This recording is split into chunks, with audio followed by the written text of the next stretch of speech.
Hello friends, welcome to our YouTube channel. आज की इस वीडियो में हम डिस्कस करने वाले हैं क्लास 12 बायोलॉजी का chapter number 2 sexual reproduction in flowering plant के मोस्ट इम्पॉर्टेंट एमसीक्यूज, जो कि आपके बोर्ड एग्जाम के पॉइंट ऑफ व्यू से काफ़ी ज़्यादा इम्पॉर्टेंट होने वाले हैं।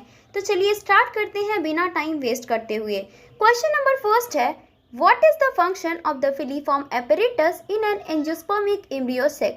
कि एक जो एम्ब्रियो सेक होता है एंजियोस्पर्मिक प्लांट का, मीन्स फ्लावरिंग प्लांट का, उसमें फिलीफॉर्म एपरेटस का क्या काम होता है। तो आप लोग जानते होंगे कि जो एक मेच्योर एम्ब्रियो सेक होता है उसमें ऊपर की तरफ 3 एंटीपोडल सेल्स पाए जाते हैं, वहीं बीच में जो होता है आपका सेंट्रल न्यूक्लियाई पाया जाता है, और उसके साथ ही नीचे जो है आपको 2 सिनर्जिड और साथ में एक सेल्स मिलते हैं। सिनर्जिड में आपको फिलीफॉर्म एपरेटस देखने को मिलता है, कुछ अजीब सा स्ट्रक्चर होता है ऐसे पैरों की तरह, फिमरी की तरह, तो उसको बोला जाता है कि वो आपका फिलीफॉर्म एपरेटस है। तो उसी का फंक्शन आपसे पूछा जा रहा है। यहाँ पर आपके पास 4 ऑप्शंस दिए गए हैं। तो हमारा जो फर्स्ट क्वेश्चन है उसका सही आंसर है आपका option number B, guides the pollen tube into the synergid. तो जैसे ही बच्चों स्टिग्मा पे जैसे कि आपका पॉलन ग्रेन आएगा, तो उसके बाद जब वो ओव्यूल में एंट्री करेगा तो आखिरकार उसको कैसे पता चलेगा कि मुझे कहाँ पे जाना है।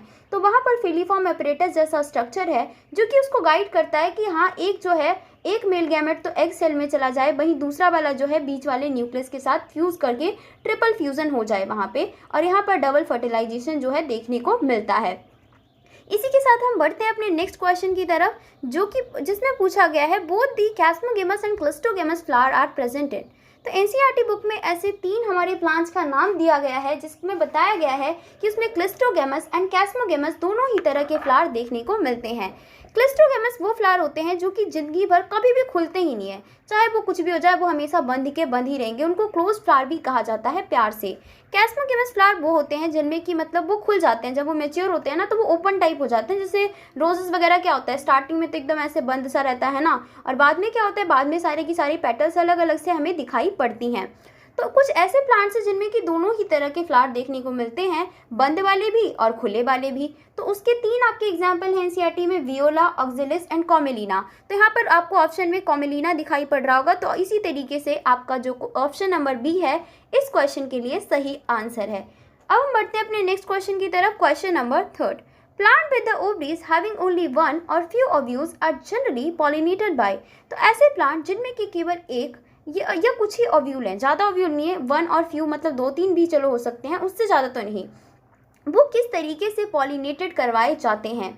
तो आप जानते होंगे कि जो विंड के द्वारा पॉलिनेटेड वाले हमारे फ्लावर्स होते हैं उनमें जनरली क्या होता है कि जो पॉलन ग्रेन होते हैं वो आपके कैसे होते हैं गाइस, बहुत ही ज़्यादा लाइट से होते हैं, हल्के से होते हैं, ताकि हवा में उड़ के क्या हो जाए, उनका पॉलिनेशन ईजिली से हो जाए। बहुत ही लाइट वेट होते हैं, साथ में आपके नॉन स्टिकी होते हैं, ताकि ये ना हो कि भाई हवा के जो छोटे छोटे पार्टिकल्स ही कतई चिपक गए, नहीं, ऐसा नहीं होना चाहिए। इसलिए वो नॉन स्टिकी टाइप के होते हैं, और उनकी जो स्टिग्मा होती है वो आपकी फेदरी स्टिग्मा होती है। इसके कुछ हम और भी कैरेक्टरिस्टिक मैं आपको बता रही हूँ, ताकि अगर आपके एग्जाम में थोड़ा बहुत ऊपर नीचे और भी क्वेश्चन बनाए जाएं तो उसका भी आप आंसर कर पाएँ। इसलिए आपको वीडियो को लास्ट तक देखना है। और विंड पॉलिनेटेड का एक और ध्यान से सुन लो, क्या वो होता है कैरेक्टरिस्टिक, कि उनमें क्या होता है, आपका इन्फ्लोरेसेंस के रूप में फ्लावर्स पाए जाते हैं अगर वो छोटे छोटे फ्लावर्स हैं, और उसमें क्या होता है कि जनरली 1 से लेके फ्यू ओव्यूल होता है। इसीलिए जो यहाँ पर आपका करेक्ट आंसर हो जाएगा इस हमारे क्वेश्चन नंबर 3 के लिए, वो है आपका option number D.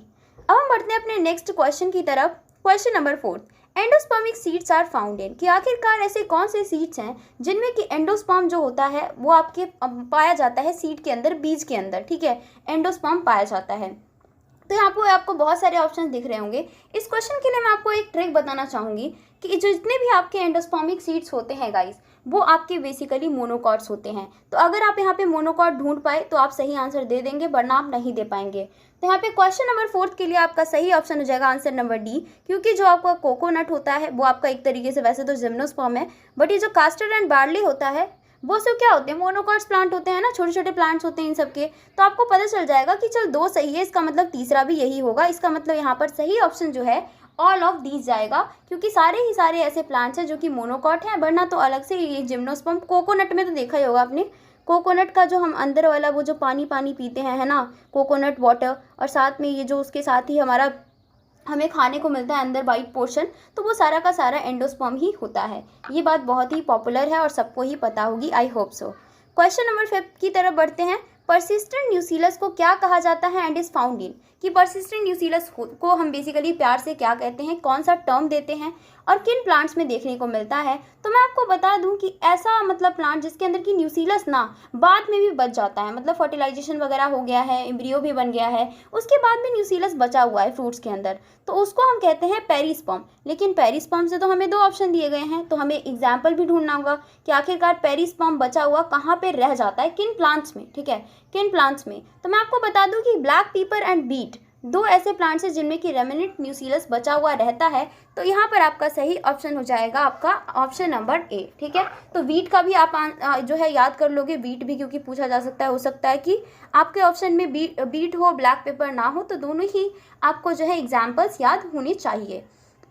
Next question की तरफ बढ़ते हैं बच्चों। क्वेश्चन नंबर 6 है, पॉलीएम्ब्रियोनी कॉमनली अकर इन, कि आखिरकार पॉलीएम्ब्रियोनी जो है वो हमें जनरली कहाँ पे देखने को मिलती है। तो पॉलीएम्ब्रियोनी जो है वो आपको सिट्रस और मैंगो में देखने को मिलती है। तो ये चीज़ आपको एज इट इज़ रट लेनी है कि ये ऐसे प्लांट्स होते हैं जिनमें कि आपको एक ही फ्रूट के अंदर बहुत सारे एम्ब्रियो देखने को मिलते हैं। ओके, तो ये बात आई होप सो कि आप लोग अच्छे से याद कर लेंगे। नेक्स्ट क्वेश्चन की तरफ बढ़ते हैं। क्वेश्चन नंबर 7 है, the outer most and inner most ball layer of the microsporangium in an anther को क्या कहा जाता है। तो जब आप जानते होंगे कि एंथर के अंदर क्या होती हैं, 4 बॉल लेयर्स होती हैं, है ना। बाहर होता है एपिडर्मिस, उसके बाद होता है आपका एंडोथीशियम, फिर मिडल लेयर, फिर आपका होता है अंदर की तरफ टेपेटम। तो इसने सबसे बाहर वाला और अंदर वाला पूछा है, तो इसलिए इस क्वेश्चन का जो सही आंसर होगा वो होगा आपका answer number option number D, ठीक है। क्योंकि बाहर क्या होता है बच्चों, बाहर मैं एक बार लिख देती हूँ। बाहर होता है पहले तो एपिडर्मिस, ठीक है, उसके बाद होता है आपका एंडोथीशियम, फिर होता है आपका मिडल लेयर, उसके बाद आपको देखने को मिलता है टेपेटम। ओके, चारों के चारों बॉल लेयर आप लोग अच्छे से याद कर लेंगे क्योंकि कोई सा भी आपसे पूछा जा सकता है। नेक्स्ट क्वेश्चन की तरफ बढ़ते हैं। Question number 8, anther is generally, कि एंथर किस टाइप का होता है। तो आप लोग ने पढ़ा होगा कि जो एंथर होता है बेसिकली, एक तो एंथर आपका बाइलॉब्ड होता है, वो बात तो आपको पता होनी चाहिए कि बाइलॉब्ड होता है, और उसमें 4 माइक्रोस्पोरेंजिया पाए जाते हैं। तो इस तरीके से जो टेट्रास्पोरेंजिएट है, इस क्वेश्चन का सही आंसर हो जाएगा। टेट्रा का मतलब ही होता है 4, बाई का मतलब होता है 2, मोनो का मतलब होता है 1 और ट्राई का मतलब होता है 3। तो हमें पता चला कि नहीं 4 होता है वो, तो उसमें 4 स्पोरेंजियम पाए जाते हैं, तो इसीलिए यहाँ पे टेट्रास्पोरेंजिएट जो है वो हमारा सही आंसर होगा। नेक्स्ट क्वेश्चन की तरफ बढ़ते हैं। The inner most layer of the anther is tapetum, उसका फंक्शन क्या होता है। एंथर का जो सबसे अंदर वाला लेयर है वो टेपेटम है, मैंने आपको थोड़ी देर पहले ही बताया है। तो वो कह रहा है कि उसका फंक्शन क्या है। तो उसका फंक्शन बच्चों होता है न्यूट्रिशन देना, ताकि मतलब जो डेवलपिंग एम्ब्रियो होगा उसको थोड़ा सा न्यूट्रिशन मिल पाएगा, तो उस टाइम के लिए ही ये न्यूट्रिशन देने का काम करता है। तो इस बात को आप अच्छे से याद कर लेंगे, ठीक है। जब वहाँ पे पॉलन ग्रेन बनेगा गाइस तो उसको न्यूट्रिशन मिलेगा। ओके, नेक्स्ट क्वेश्चन आपका क्वेश्चन नंबर 10। क्वेश्चन नंबर 10 है कि dash is not an endospermic seed, कि आखिरकार इनमें से कौन सा एंडोस्पर्मिक सीड नहीं है। नहीं है तो नहीं पूछ रहा है, तो इसका मतलब आपको होगा कि हाँ मैम आपने बताया था मोनोकॉट में तो एंडोस्पर्म होता है और डाइकॉट में नहीं होता है, तो हम लोग डाइकॉट का ऑप्शन ही ढूंढेंगे यहाँ पे। तो आपको कौन सा प्लांट डाइकॉट दिख रहा है, एक बात बताओ। वीट का प्लांट कैसा होता है, छोटू छोटू, इसका मतलब ये तो मोनोकॉट है। मेज कैसा होता है भाई, मेज का भी प्लांट बहुत छोटू छोटू होता है, अगर आपने देखा हो, गाँव वगैरह में रहते होंगे, थोड़ा बहुत घूम के आए होंगे। कैस्टर का तो भाई हमने ऑप्शन पिछली बार ही पढ़ा था कि हाँ बहुत मोनोकॉट होता है, इसका मतलब पी इस क्वेश्चन के लिए सही आंसर है। मटर, मटर क्या होता है आपका ऑफकोर्स डाइकॉट होता है, आपको पता ही है। मटर तो आपने देखा है, मटर को जब हम खोलते हैं तो इस तरीके से 2 हमें देखने को मिलते हैं कॉटिलेडन्स। क्वेश्चन नंबर हम लोग अब फटाफट से पहुंच जाते हैं 11th पे, ठीक है। क्वेश्चन नंबर 11 क्या है, पॉलन ग्रेन इज कि आखिरकार पॉलन ग्रेन क्या होता है, पॉलन ग्रेन किस तरह का है, उसका कोई और नाम भी है क्या, आपको ऑप्शन के अकॉर्डिंग समझना पड़ेगा। तो पॉलन ग्रेन में कह रहा है कि पॉलन ग्रेन एक मेगास्पोर है, माइक्रोस्पोर है, माइक्रोमैक्स है, माइक्रोस्पोरेंजियम है। तो आपको समझ में आ रहा होगा कि यहाँ पर ऑप्शन नंबर बी सही हो जाएगा, क्योंकि पॉलन ग्रेन को प्यार से माइक्रोस्पोर भी बोला जाता है।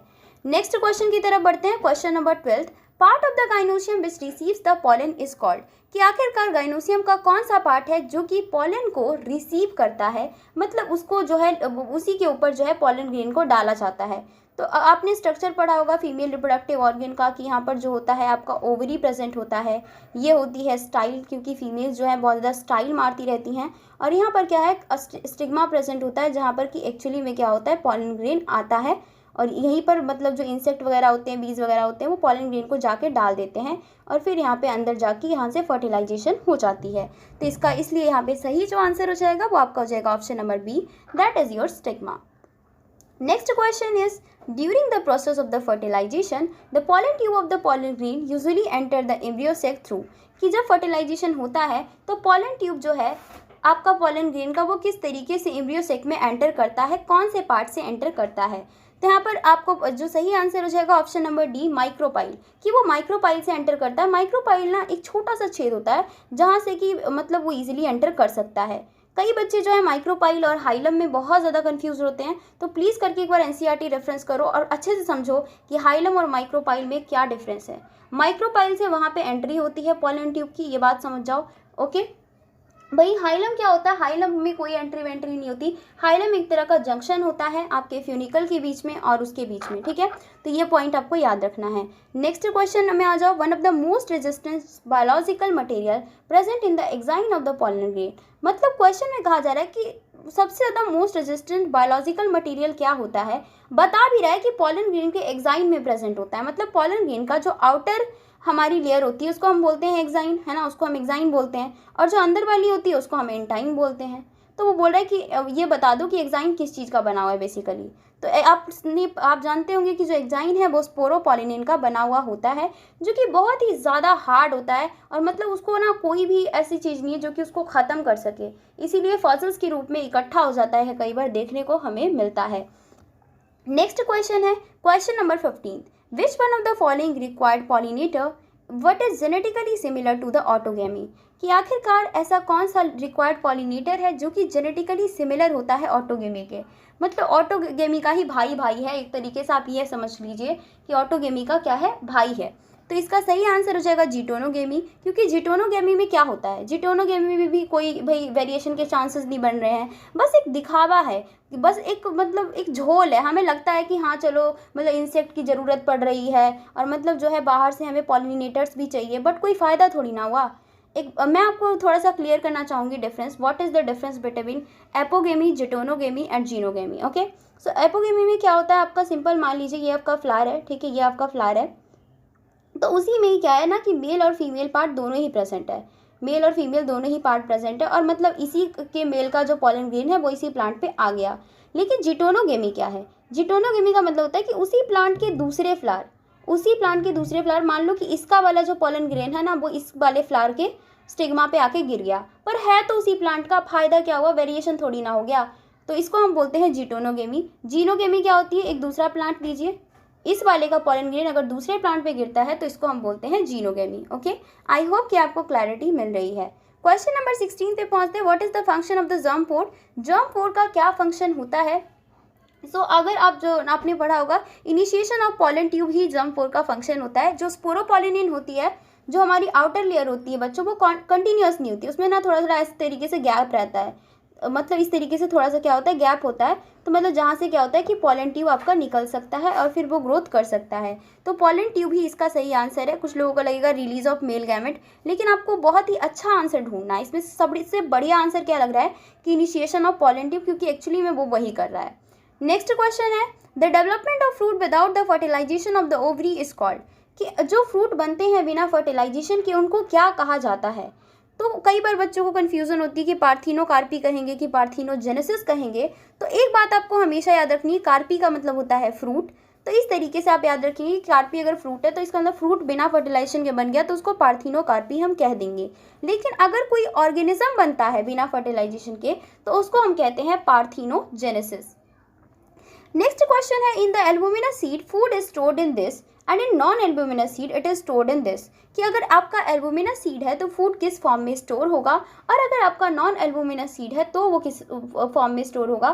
तो बेसिकली आप मोनोकॉट और डाइकॉट के रूप में देख सकते हैं कि एल्बुमिनस सीड है मतलब एंडोस्पर्म बचा हुआ है, और अगर एंडोस्पर्म बचा हुआ है इसका मतलब वो मोनोकॉट है. तो मोनोकॉट में क्या कॉटिलेडन्स पाए जाते हैं, ठीक है, आपको ये सोचना है क्या मोनोकॉट्स में कॉटिलेडन्स पाए जाते हैं, और अगर नहीं पाए जाते हैं तो फिर कहाँ पे आपका फूड स्टोर होगा, इस बात का भी आपको ध्यान रखना है. इस क्वेश्चन के लिए सही आंसर हो जाएगा ऑप्शन नंबर ए, कि जो आपके मोनोकॉट्स होते हैं उनमें एंडोस्पर्म के रूप में, और जो आपके डाइकॉट्स होते हैं बेसिकली वो आपके क्या होते हैं, कॉटिलेडन जो है उसमें आपका फूड स्टोर करते हैं, क्योंकि उनमें बहुत भारी भरकम जो होता है कॉटिलेडन पाया जाता है. नेक्स्ट क्वेश्चन है क्वेश्चन नंबर 19. क्वेश्चन नंबर 19 में कहा गया है कि आपको रॉन्ग स्टेटमेंट ढूंढना है regarding to the post fertilisation development. Post fertilisation के उस बेसिस पे आपको इसमें क्या चीज़ गलत लग रही है वो आपको ऑप्शन सही करना है। बल्कि तो क्वेश्चन नंबर 19 का जो बी ऑप्शन है, अगर आप उसको ध्यान से देखेंगे तो इसमें बोला जा रहा है कि जो आउटर इंटेग्यूमेंट है ओव्यूल का वो डेवलप करता है टेगमेन में। तो ये तो गलत बोल रहा है भाई, आउटर वाला जो इंटेग्यूमेंट है वो तो टेस्टा बनाता है, टेगमेन थोड़ी ना बनाता है, अंदर वाला टेगमेन बनाता है। इसका मतलब ये वाला ऑप्शन तो बहुत ही ज़्यादा गलत कह रहा है। तो यही आपका सही हो जाएगा और सारे आप पढ़ेंगे तो आपको सही लगेगा। ओव्यूल जो है सीड में डेवलप करता है, बिल्कुल सही कह रहा है।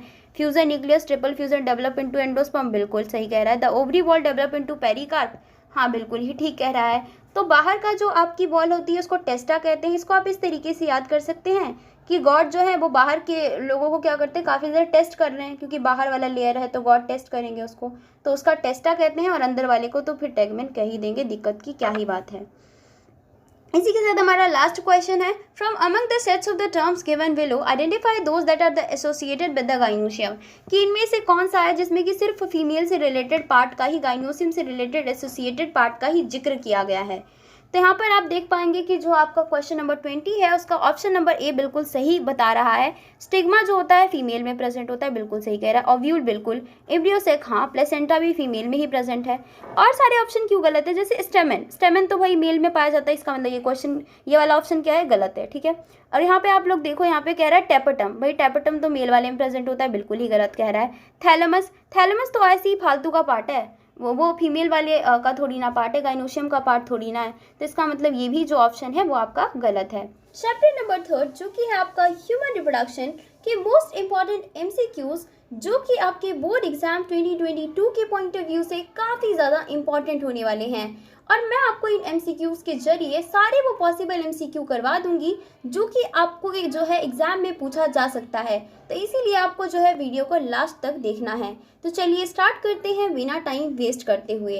तो जो हमारा क्वेश्चन नंबर फर्स्ट है, ovulation in the human female normally takes place during the menstrual cycle. क्वेश्चन पूछता है कि ह्यूमन फीमेल के अंदर ओव्यूलेशन कब होता है। तो आपको पता ही होगा कि ओव्यूलेशन का मतलब होता है कि जब ग्राफियन फॉलिकल में से क्या होता है, आपका ओवम रिलीज होता है, तो उसी प्रोसेस को हम लोग ओव्यूलेशन कहते हैं। तो यहाँ पर आपको 4 ऑप्शन दिए गए हैं कि आपका जो ओव्यूलेशन है वो mid of the secretary phase में होता है, कि just before the end of the secretary phase में होता है, कि शुरुआती फेजेस में ही प्रोलिफरेटिव फेज की जो है ओव्यूलेशन हो जाता है। लास्ट ऑप्शन है at the end of the proliferative phase, कि प्रोलिफरेटिव के एंड में जाकर जो है ओव्यूलेशन होता है। तो इस क्वेश्चन का सही जो आंसर है वो होगा आपका ऑप्शन नंबर डी। जैसा कि आप सभी जानते ही होंगे कि जो आपका ओव्यूलेशन होता है वो आपके कब होता है, 14th डे पे होता है। ये भी आपका एक पॉसिबल एमसीक्यू आपसे पूछा जा सकता है, जो कि आपको याद रखना है।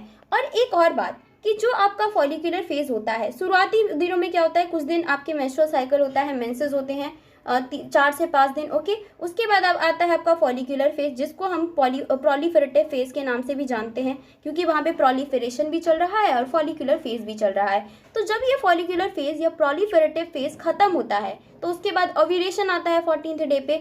और उस 14th डे के बाद कौन सी फेज स्टार्ट होती है बच्चों, उसके बाद जो है आपका ल्यूटियल फेज स्टार्ट होता है। उसके बाद क्या होता है, ल्यूटियल, क्योंकि कॉर्पस ल्यूटियम बनता है तो उसको ल्यूटियल फेज कहा जाता है, जिसको सिक्रेटरी फेज के नाम से भी जाना जाता है, क्योंकि वहाँ पर क्या होता है कि प्रोजेस्टेरॉन की सिक्रीशन होती है।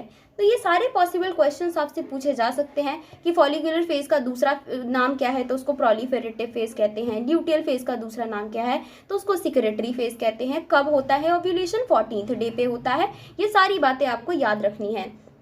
अब हम बढ़ते हैं अपने नेक्स्ट क्वेश्चन की तरफ। क्वेश्चन नंबर 2 है, after the ovulation graafian follicle regresses into, कि जब ओव्यूलेशन होता है, जैसा कि मैंने आपको समझाया है कि ग्राफियन फॉलिकल में से ही ओवम निकलता है, तो उसमें से ये बताया जा रहा है कि जब ग्राफियन फॉलिकल पूरा जो मेच्योर फॉलिकल होता है, कि जब उसमें से ओवम जो है बाहर की तरफ निकल जाता है, ठीक है, जब ओवम बाहर की तरफ निकल जाता है तो उसके बाद जो बचा हुआ पार्ट होता है वो बेसिकली किस चीज़ में कन्वर्ट हो जाता है। तो इसका आप लोग यहाँ पर ऑप्शन दिया गया है आपको, corpus atresia, corpus callosum, corpus luteum, corpus albicans.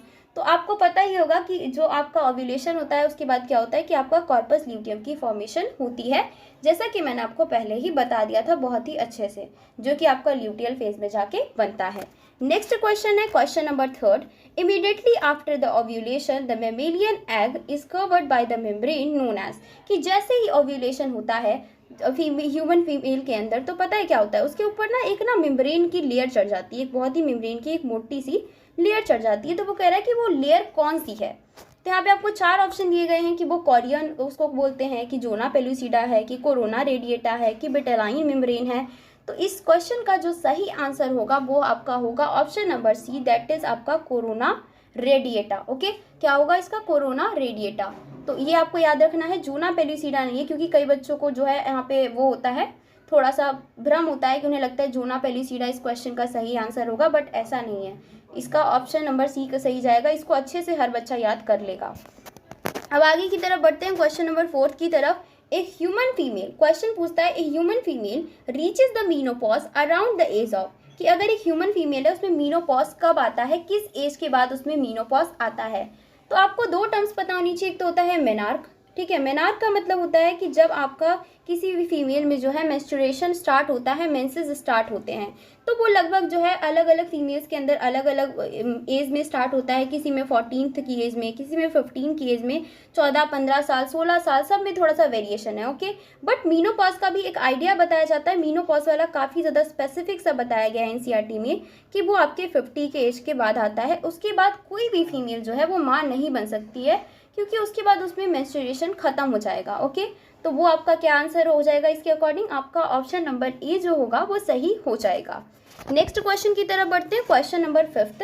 Which part of the sperm plays an important role in the penetrating the egg membrane, कि एग मेम्ब्रेन को के अंदर जो वो एंटर लेता है, वो पेनिट्रेट करता है, उसके अंदर जाके घुसता है बाद में। तो वो बोल रहे हैं कि स्पर्म का कौन सा पार्ट उसमें हेल्प करता है। ठीक है, तो आप यहाँ पे आपको ऑप्शन दिए गए हैं, एलोजोम, टेल, ऑटोजोम, एक्रोजोम। तो जैसा कि आप जानते होंगे इस क्वेश्चन का सही आंसर हो जाएगा answer number option number D, that is your acrosome. क्या होता है कि आपके एक्रोजोम में कुछ ऐसे आपके एंजाइम्स वगैरह पाए जाते हैं, गोल्जी बॉडीज का बना हुआ होता है, तो उससे क्या होता है कि इसको पेनिट्रेशन करने में हेल्प मिलती है। ठीक है, तो एक्रोजोम का एक तो आपको याद कर लेना है कि हाँ एक्रोजोम ये काम करता है। इसके अलावा एक एडिशनल पॉइंट आप लोग याद रखेंगे कि मिडल पीस का क्या फंक्शन होता है, क्योंकि फंक्शन ऑफ मिडल पीस कई बार एग्जाम में पूछा गया है। तो वो आपको पता होना चाहिए कि जो मिडल पीस होता है उसका फंक्शन ये होता है कि मिडल पीस में बहुत सारे माइटोकॉन्ड्रिया पाए जाते हैं गाइस, बहुत सारे माइटोकॉन्ड्रिया पाए जाते हैं। और माइटोकॉन्ड्रिया क्या करता है कि मूवमेंट ऑफ स्पर्म में हेल्प करता है। ठीक है, ये पॉइंट हर बच्चा याद करेगा कि मूवमेंट ऑफ स्पर्म में जो है वो आपका मिडल पीस हेल्प करता है। ओके, ये एक एडिशनल पॉइंट हर बच्चा याद करेगा। क्वेश्चन नंबर 6 की तरफ बढ़ते हैं। Spermiation is the process of the release of the sperm from, कि स्पर्मिएशन का क्या मतलब है और जो स्पर्म उसमें रिलीज होता है वो कहाँ से होता है बेसिकली। 4 ऑप्शन है, सेमिनिफेरस, बास डेफरेंस, एपिडिडाइमिस, प्रोस्टेट ग्लैंड। तो प्रोस्टेट ग्लैंड तो एक एडिशनल ग्लैंड है जो कि अपनी सिक्रीशंस वगैरह डालता है, तो ये क्या ही आपका आंसर हो सकता है ना। एपिडिडाइमिस तो बहुत पहले ही आ जाता है, क्या ही बदतमीजी चल रही है, मतलब बहुत बाद में आता है। और स्पर्मिएशन तो हम वहीं पे बात करते हैं। तो इस क्वेश्चन का जो आपका आंसर हो जाएगा सही हो जाएगा option number A, that is your seminiferous tubule, जो कि इसका पूरा नाम है। कोई भी बच्चा टेस्टिकुलर टिब्यूल नहीं बोलेगा, सभी बच्चे सेमिनिफेरस टिब्यूल जो है इस क्वेश्चन के लिए आंसर याद रखेंगे। एग्जाम में डायरेक्टली आपसे पूछा जाएगा, आपको कोई दिक्कत की बात नहीं है। ठीक है, और स्पर्मिएशन और स्पर्मियोजेनेसिस में हर बच्चा जो है डिफरेंस याद करके रखेगा, कई बच्चे कंफ्यूज होते हैं और हमेशा हर बार एग्जामिनर यहीं से क्वेश्चन पूछता है। नेक्स्ट चलिए क्वेश्चन नंबर 7 पे, which one of the following is not a male accessory glands, कि मेल के एसेसरी ग्लैंड्स इनमें से कौन से नहीं है। Option A seminal vesicle, ampulla, prostate, bulbourethral gland. तो आपको समझ में आ रहा होगा कि ये जो आपका एम्पुला तो बिल्कुल ही अलग है, एम्पुला तो आपके मेमोरी ग्लैंड्स में पाया जाता है। तो क्वेश्चन नंबर 7 का जो सही आंसर हो जाएगा वो आपका हो जाएगा ऑप्शन नंबर बी, क्योंकि यही हमारा जो है मेल एसेसरी ग्लैंड नहीं है। और यहाँ पे यही क्वेश्चन में पूछा गया है कि वो नहीं होना चाहिए मेल एसेसरी ग्लैंड, तो भाई एम्पुला नहीं है, है ना। सेमाइनल वेसिकल तो है ही, प्रोस्टेट भी है ही, बल्बोइरेथ्रल भी है ही। जो नहीं है वो आपका एम्पुला है, क्योंकि एम्पुला जो है वो आपके फीमेल के मेमोरी ग्लैंड्स में पाया जाता है। नेक्स्ट आ जाइए question number 8, which among the following has the 23 chromosome, मतलब जिसमें n नंबर ऑफ क्रोमोसोम पाए जाएं वो आपको ढूंढना है। तो फर्स्ट ऑप्शन है स्पर्मेटोगोनिया, नेक्स्ट है जायगोट, सेकेंडरी oocyte, oogonia। तो इस क्वेश्चन के लिए जो आपका सही आंसर होगा वो होगा आपका option number C, that is your secondary oocyte। Secondary oocyte में कई बच्चों को लगता है कि हाँ इसमें 46 क्रोमोसोम होंगे, लेकिन ऐसा नहीं है, इसके पास 23 क्रोमोसोम होते हैं। बहुत ही अच्छे से आप लोग याद कर लीजिए। स्पर्मेटोगोनिया में 46 होते हैं, जायगोट में तो 46 होंगे ही, oogonia में भी आपके 46 क्रोमोसोम ही होते हैं। नेक्स्ट क्वेश्चन है, which of the following hormone is not secreted by human placenta, कि ह्यूमन प्लेसेंटा से कौन सा हार्मोन नहीं निकलता है। तो यहाँ पे आपको 4 ऑप्शन दिए गए हैं, HCG, estrogen, progesterone and LH. इस क्वेश्चन का जो सही आंसर होगा वो होगा आपका ऑप्शन नंबर डी, क्योंकि एलएच जो होता है ना बच्चों, वो हाइपोथैलेमस का हार्मोन है, वो हाइपोथैलेमिक हार्मोन है, वो हमारे ब्रेन से निकलता है, ना कि वहाँ पे कोई प्लेसेंटा से निकलता है। प्लेसेंटा से आपका निकलता है एचसीजी, एस्ट्रोजन, प्रोजेस्टेरॉन। तो क्वेश्चन के जरिए ही आप चीज़ों को याद करने की कोशिश कीजिए, बहुत ही फायदेमंद होगा। नेक्स्ट क्वेश्चन पे चलते हैं। The vast difference receive the duct from the seminal vesicle and open into यूरेथरा S, कि जो वास्ट डिफरेंस है वो आपका क्या करता है, सेमाइनल वेसिकल से मिलता है, ठीक है, उसकी सिक्रीशंस को मतलब अपने साथ मिलाता है, सेमाइनल वेसिकल की सिक्रीशन को, और तब जाके क्या बनाता है। तो यहाँ पे आपको ऑप्शन में दिया गया एपिडिडाइमिस, इजिक्वेलेटरी डक्ट, इफेरेंडक्टियोल या यूरेटर। तो इस क्वेश्चन का जो सही आंसर होगा वो आपका होगा option number B, that is ejaculatory duct, जो कि आपके एनसीईआरटी में एकदम डायरेक्टली बहुत ही अच्छे से मेंशन किया गया है। क्वेश्चन नंबर 11 पे पहुंचते हैं। बहुत ही इजी क्वेश्चन है, आप लोग बचपन से पढ़ते हुए आ रहे होंगे। Temperature of the scrotum which is the necessary for the functioning of the testis is always dash around below the body of the temperature. तो आपने पढ़ा होगा कि हाँ, स्क्रॉटम का टेम्परेचर थोड़ा सा हमारे बॉडी के टेम्परेचर से कम होना चाहिए, ताकि उसमें अच्छे से जो है फॉर्मेशन हो सके स्पर्म की। तो कितना टेम्परेचर कम होना चाहिए, क्या 8 डिग्री सेल्सियस या 6 डिग्री सेल्सियस या 4 डिग्री या 2 डिग्री। तो इस क्वेश्चन का जो सही आंसर होगा ऑप्शन नंबर ए, 2 to 2.5 आपके एनसीईआरटी में मेंशन है, तो यहाँ पर 2 डिग्री सेल्सियस ही हमारा सही आंसर होगा। क्वेश्चन नंबर 11 है, the nutritive cell found in the seminiferous tubule are, कि सेमिनिफेरस ट्यूब्यूल के अंदर कौन सी जो है आपकी न्यूट्रिटिव सेल पाई जाती है, मतलब जो कि न्यूट्रिशन प्रोवाइड करती है आपके डेवलपिंग स्पर्म्स के लिए। तो यहाँ पे आपको 4 ऑप्शन दिए गए हैं, Leydig cell, atretic follicular cell, Sertoli cell, chromaffin cell. तो जो आपको नहीं पता है ना, उसके बारे में आपको ज़्यादा वरिड होने की ज़रूरत नहीं है, आप सीधा देखो कि आपका आंसर क्या है। तो इस क्वेश्चन के लिए जो सही आंसर होगा सार्टोली सेल। जैसा कि आपने पढ़ा होगा, सार्टोली सेल जो होता है वो आपका न्यूट्रिशन प्रोवाइड करने का काम करता है।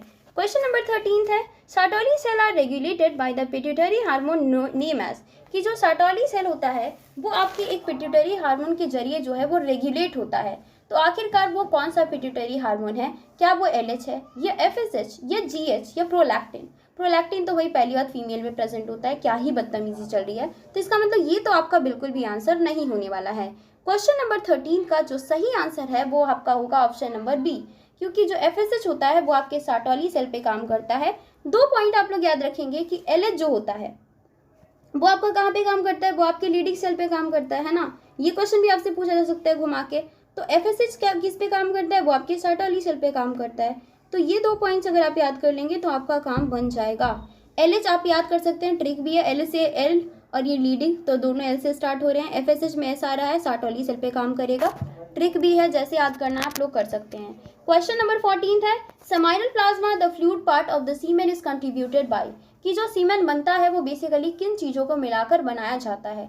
कुछ बच्चों को लगता है कि स्पर्म और सीमेन एक ही बात है, लेकिन ऐसा नहीं है। जब स्पर्म में कुछ सिक्रीशंस मिलती हैं तो उसको सीमेन बोला जाता है।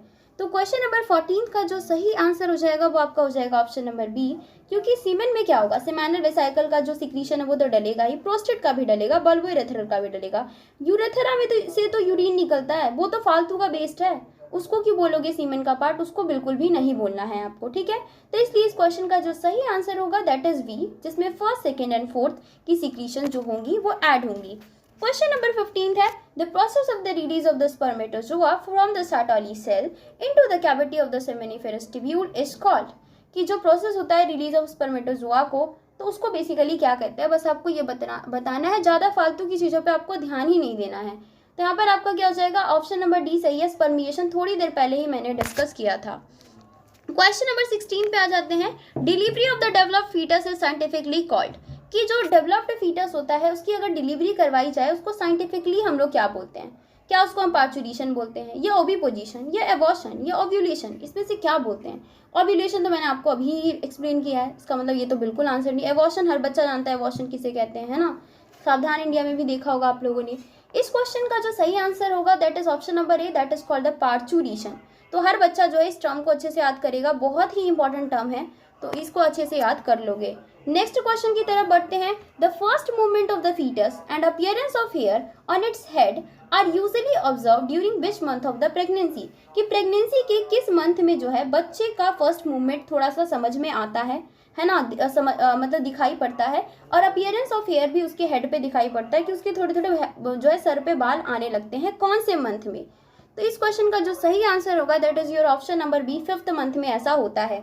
इस क्वेश्चन से रिलेटेड आपसे और भी कई रिलेटेड एमसीक्यूज पूछे जा सकते हैं, जैसे कि फर्स्ट मंथ में जो है आपको क्या देखने को मिलता है। तो फर्स्ट मंथ में जो है वो आपका जो बेबी होता है या फीटस होता है उसका हार्ट बनता है, ये बात आप याद रखेंगे, एग्जाम में पूछा जा सकता है। सेकेंड मंथ में क्या होता है, सेकेंड मंथ के लिए पूछा जा सकता है, यहाँ पे तो 5th मंथ के लिए पूछा गया है। सेकेंड मंथ में क्या होता है कि लिम्स एंड डिजिट्स बनती हैं, उस बच्चे के हाथ पैर छोटे छोटे से बनते हैं, ठीक है। थर्ड मंथ में क्या होता है, थर्ड मंथ में आपके मेजर ऑर्गन सिस्टम बनते हैं, जिसमें कि एक्सटर्नल जेनेटिलिया वगैरह भी बनना स्टार्ट हो जाता है, ओके। वहीं अगर हम बात करें 5th मंथ का, जो कि हम लोगों ने यहाँ पे कवर कर लिया है, और एनसीईआरटी 6th मंथ के बारे में बताती है।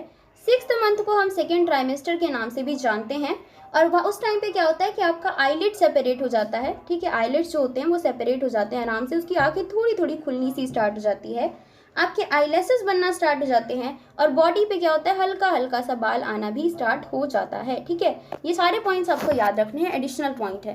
क्वेश्चन नंबर 18 पे आ जाते हैं। Structure connecting the foetus to the placenta is, कि एक ऐसा स्ट्रक्चर जो कि आपके फीटस को प्लेसेंटा से कनेक्ट करके रखता है।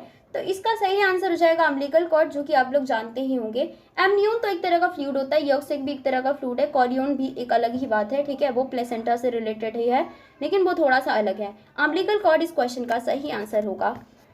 क्वेश्चन नंबर 19 है, the sex of the foetus will be decided at, कि सेक्स ऑफ द फीटस का पता कब लग जाता है, ठीक है। ऑप्शन दिया गया fertilisation by the male gamete, कि जब मेल गैमेट से फर्टिलाइजेशन होती है तब, या इम्प्लांटेशन होता है तब, या fertilisation by the female gamete तब होता है, या the start of the cleavage. तो इस क्वेश्चन का सही आंसर हो जाएगा आपका ऑप्शन नंबर ए, कि जब मेल गैमेट से जैसे ही फर्टिलाइज हुआ हमें पता चल जाएगा कि सेक्स ऑफ द फीटस क्या होगा। क्योंकि अगर मेल से बाई आ गया, फीमेल से तो एक्स आना ही आना, ये तो फिक्स है।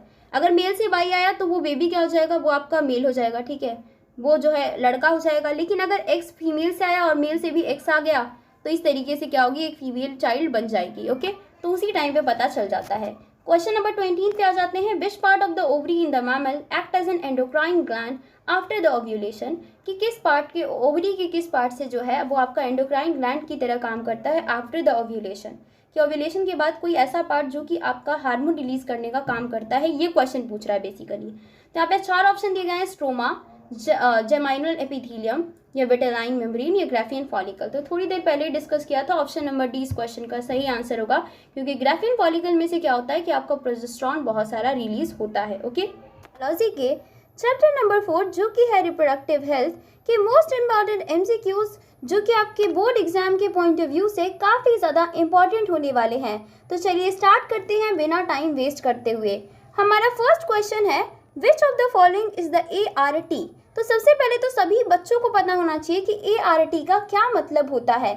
ART की फुल फॉर्म होती है असिस्टेड रिप्रोडक्टिव टेक्नोलॉजीज।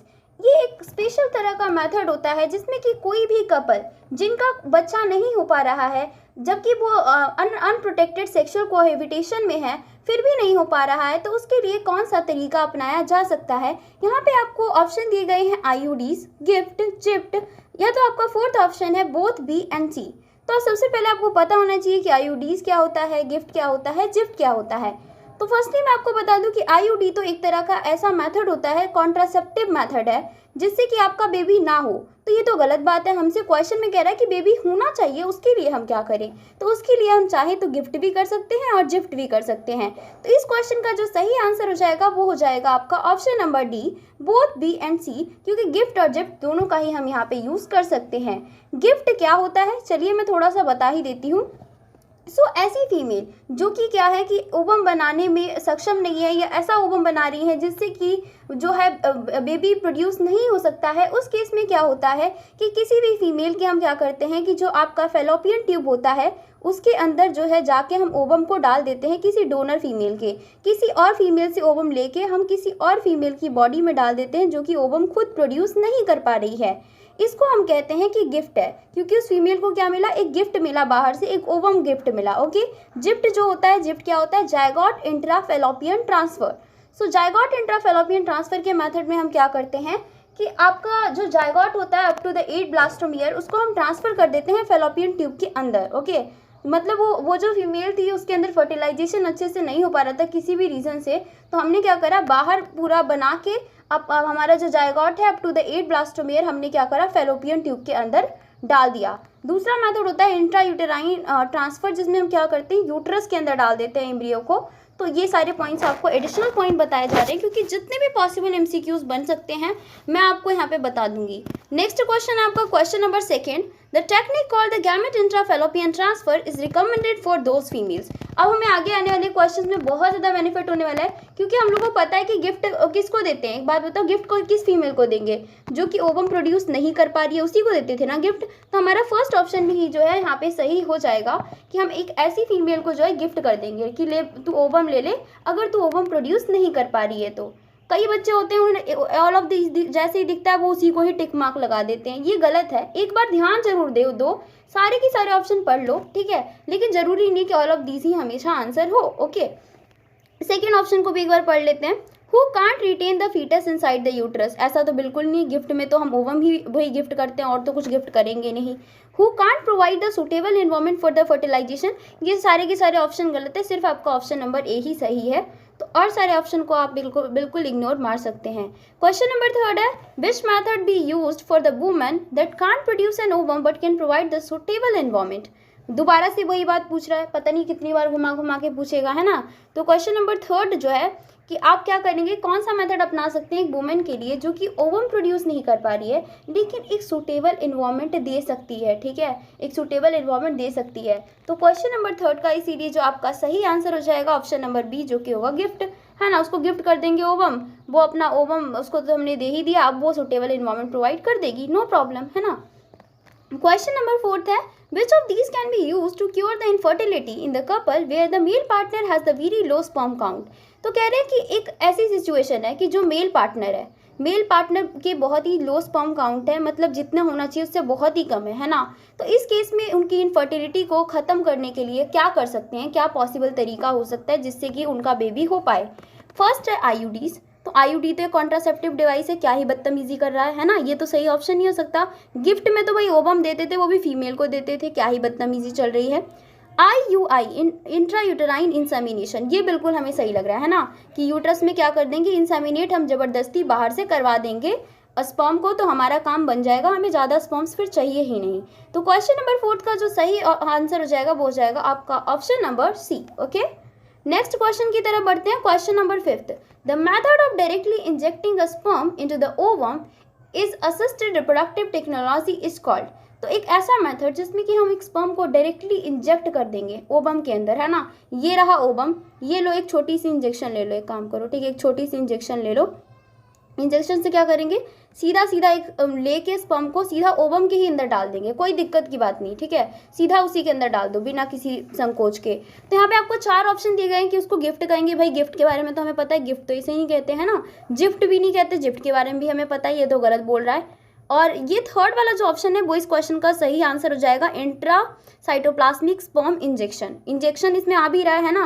सारे फुल फॉर्म बहुत ही अच्छे से याद करोगे, क्योंकि फुल फॉर्म आपके एग्जाम में पूछा जा सकता है, ठीक है, सारे फुल फॉर्म्स याद करोगे अच्छे से, क्योंकि यहीं से ही क्वेश्चन बन सकता है। ये होता है एम्ब्रियो ट्रांसफर, तो एम्ब्रियो ट्रांसफर तो हम क्यों ही करेंगे, है ना। यहाँ पर नेक्स्ट क्वेश्चन में आ जाओ। Question number 6, increase the IMR and decrease the MMR in a population bill. तो मान लीजिए ये कह रहा है कि ऐसा हो गया कि IMR बढ़ गया है, ठीक है, और जो आपका मैटरनल मोर्टिलिटी रेट है वो आपका घट गया है किसी पॉपुलेशन में, तो उससे क्या होगा। अब एक बात बताओ, जो माँ है वो कम मर रही है, इन्फेंट मोर्टिलिटी रेट जो है वो आपका क्या हो गया, इंक्रीज हो गया, इंक्रीज इन्फेंट मोर्टिलिटी रेट, और जो डिक्रीज हो गया मैटरनल मोर्टिलिटी रेट एक पॉपुलेशन में, तो उससे क्या होगा, ठीक है, तो उससे क्या होगा, तो कह रहे हैं result in decline in a growth rate, क्योंकि सब लोग क्या हो रहे हैं कि मर रहे हैं, डिक्लाइन हो जाएगा आपकी ग्रोथ रेट में, ठीक है, आपका क्या होगा, ग्रोथ रेट घट जाएगा, क्योंकि इन्फेंट मोर्टिलिटी रेट बढ़ रहा है ना, कि जितने जो बच्चे हैं वो मरे जा रहे हैं, तो उससे क्या होगा भाई, ग्रोथ रेट घट जाएगी, और क्या, फिर कम पॉपुलेशन हो जाएगी, तो हमें मजे आ जाएंगे। तो इसलिए क्वेश्चन नंबर 6 का जो आंसर हो जाएगा वो आपका हो जाएगा ऑप्शन नंबर बी।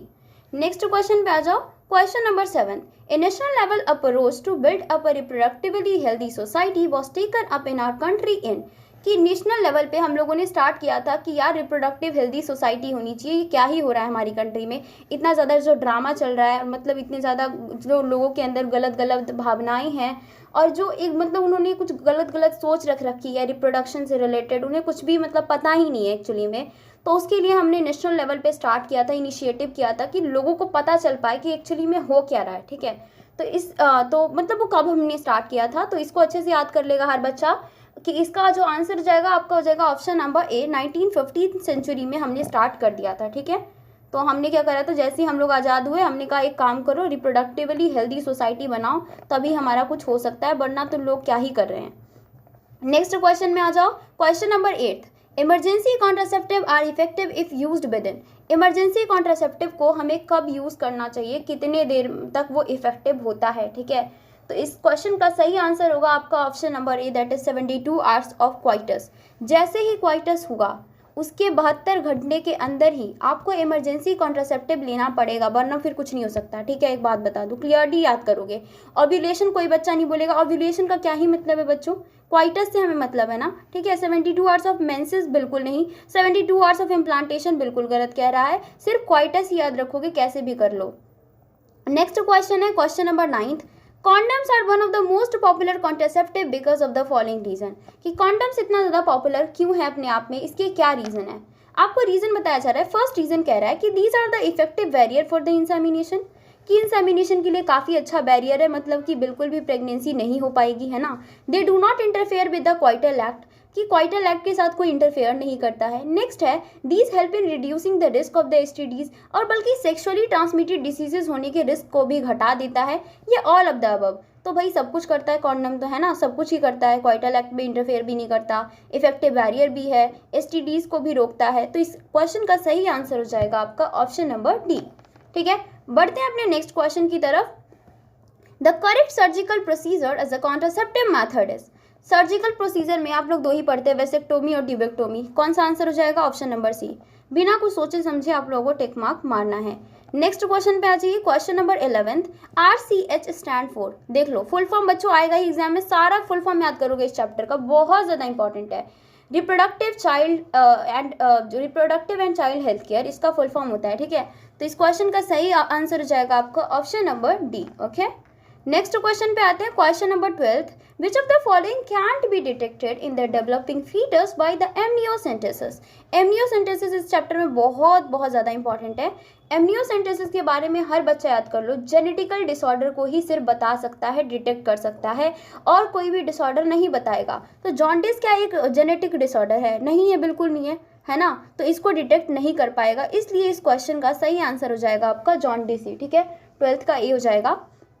और जो आपका बी ऑप्शन है, डाउन सिंड्रोम, डाउन सिंड्रोम तो भाई पता लगा देगा का जेनेटिक डिसऑर्डर होता है। सिस्टिक फाइब्रोसिस का भी पता लगा देगा, कलर ब्लाइंडनेस का भी पता लगा देगा।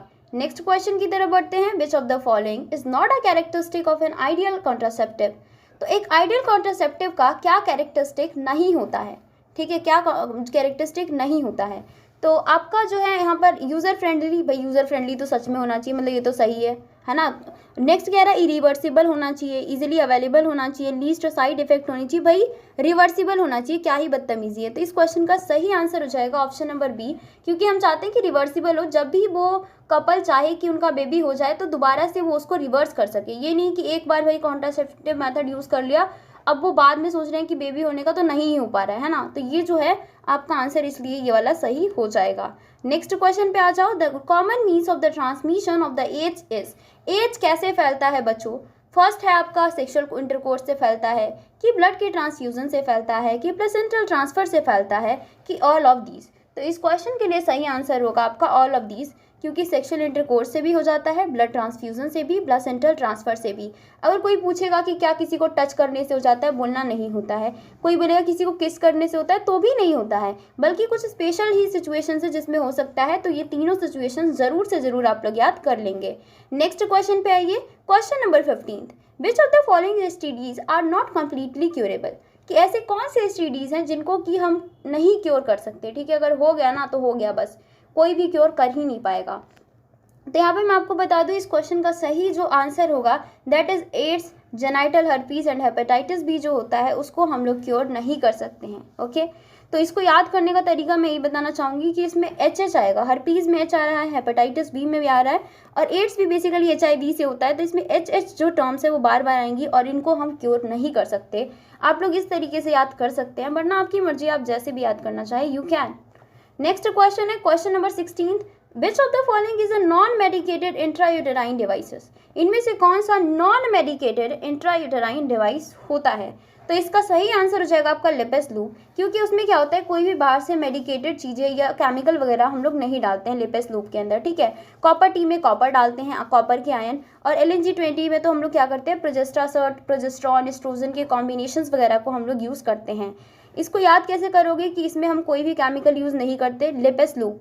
अब एक बात बताओ, कोई भी बच्चा अपनी लिप्स पे केमिकल लगाना चाहेगा? बिल्कुल भी नहीं। लिपस्टिक में चाहेगा कि केमिकल लगाए? बिल्कुल भी नहीं। तो इसलिए इस तरीके से याद कर लेना, वरना आपकी मर्जी, आपको जैसे भी याद करना है, जो भी आपको कंफर्टेबल लगे यू कैन।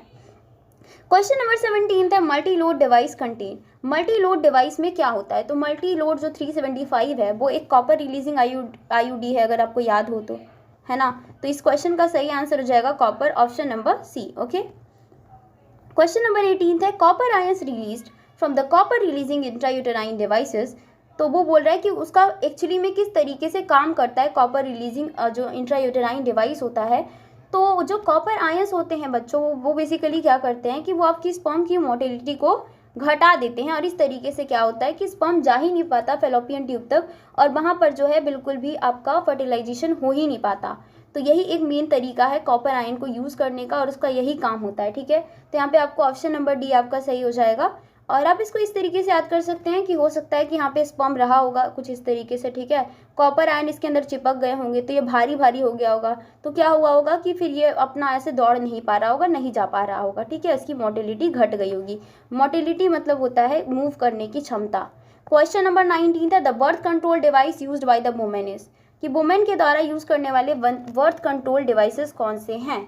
फर्स्ट है डायफ्राम, ऑप्शन में वॉल्ट, कॉपर टी, या ऑल ऑफ दीज। तो of course all of these इस क्वेश्चन का सही आंसर होगा, क्योंकि डायफ्राम भी फीमेल के लिए है, वॉल्स भी फीमेल के लिए है, कॉपर टी भी फीमेल के लिए है। मेल के लिए देखो मैं बता देती हूँ आपको, सिर्फ दो ही है, एक तो है कॉन्डम और दूसरा है आपका वो वेसेक्टोमी, ठीक है। बस दो ही आपको याद रखना है, और तो कोई दिक्कत की बात है ही नहीं। नेक्स्ट है आपका क्वेश्चन नंबर 20, जो कि हमारा लास्ट क्वेश्चन है। Which of the following is the most widely accepted method of the contraception in India at present. तो कई लोगों को लगता है कि कॉन्डम्स है, कुछ लोगों को लगता है ट्यूबेक्टोमी है, एक भ्रम सा रहता है मन में। बट हर बच्चा जान लो कि जो सबसे ज़्यादा यूज़ करने वाला हमारा कॉन्ट्रासेप्टिव मेथड है इंडिया में, वो है आपका इंट्रायूटेराइन डिवाइसेस। ओके, तो ये क्वेश्चन बहुत ही अच्छे से याद कर लोगे। जो रट्टा वाले क्वेश्चन है ना, उसको अच्छे से याद कर लो। इस चैप्टर में आपको मेनली किन किन चीज़ों पे फोकस करना है मैं बता देती हूँ। जो आपके जितने भी कॉन्ट्रासेप्टिव मेथड है उनको तो अच्छे से पढ़ के ही जाओगे, ठीक है। कॉन्ट्रासेप्टिव मेथड को अच्छे से पढ़ लेना है आपको। और इसके साथ ही आपको क्या करना है कि इनफर्टिलिटी के जितने भी तरीके हैं कि हम उसको कैसे ख़त्म कर सकते हैं, असिस्टेड रिप्रोडक्टिव टेक्नोलॉजी, उसको आप लोग अच्छे से पढ़ लेंगे तो काफ़ी अच्छा रहेगा। एंड इसके साथ ही थोड़ा सा MTP के बारे में पढ़ लेना है। MTP कब लीगलाइज हुआ था इंडिया में, एट्सेट्रा, ठीक है। थोड़ी थोड़ी चीज़ें पढ़ लेना। एंड इसके अलावा वो पढ़ लेना कि एमनियोसेंटेसिस क्या होता है। तो एमनियोसेंटेसिस में क्या करते हैं कि हम फीटस के एमनियोटिक फ्लूइड को, मान लो ये आपका फीटस है, ठीक है, ये आपका फीटस है, तो इसके एमनियोटिक फ्लूइड को हम यहाँ पे बहुत सारा एमनियोटिक फ्लूइड रहता है, तो उसको हम निकालते हैं, या फीटल के सेल को निकालते हैं, फिर उसको देखते हैं कि हाँ उसके अंदर क्या कोई जेनेटिक डिसऑर्डर तो नहीं है, ठीक है। नंबर 5 जो कि है आपका principle of inheritance and variation की मोस्ट इंपॉर्टेंट MCQs, जो कि आपके बोर्ड एग्जाम के पॉइंट ऑफ व्यू से काफ़ी ज़्यादा इंपॉर्टेंट होने वाले हैं। और क्योंकि इस साल सारे के सारे MCQs ही आपसे पूछे जाएंगे, इसलिए आपके लिए वीडियो और ज़्यादा ज़रूरी हो जाती है। तो चलिए स्टार्ट करते हैं बिना टाइम वेस्ट करते हुए। सो हमारा फर्स्ट क्वेश्चन है, in sickle cell anaemia glutamic acid is replaced by the valine, which one of the following triplet codon for the valine. तो क्वेश्चन में आपसे पूछा गया है कि सिकल सेल अनीमिया में क्या होता है कि जो ग्लूटामिक एसिड है वो वेलिन से रिप्लेस्ड हो जाता है, और आपको बताना है कि ऐसा कौन सा कोड है जो कि आपका वेलिन के लिए जो है कोड करता है।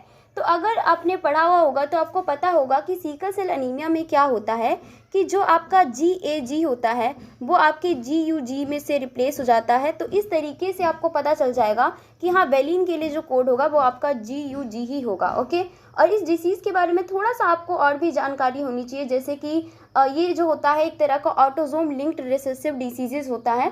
तो आपसे क्वेश्चन में पूछा जा सकता है, क्योंकि जितने भी पॉसिबल क्वेश्चन हो सकते हैं वो मैं आपको बता देना चाहती हूँ। और आपको ये भी पूछ सकते हैं कि लाइक सिकल सेल एनीमिया में क्या किस तरह की प्रॉब्लम्स आ जाती हैं।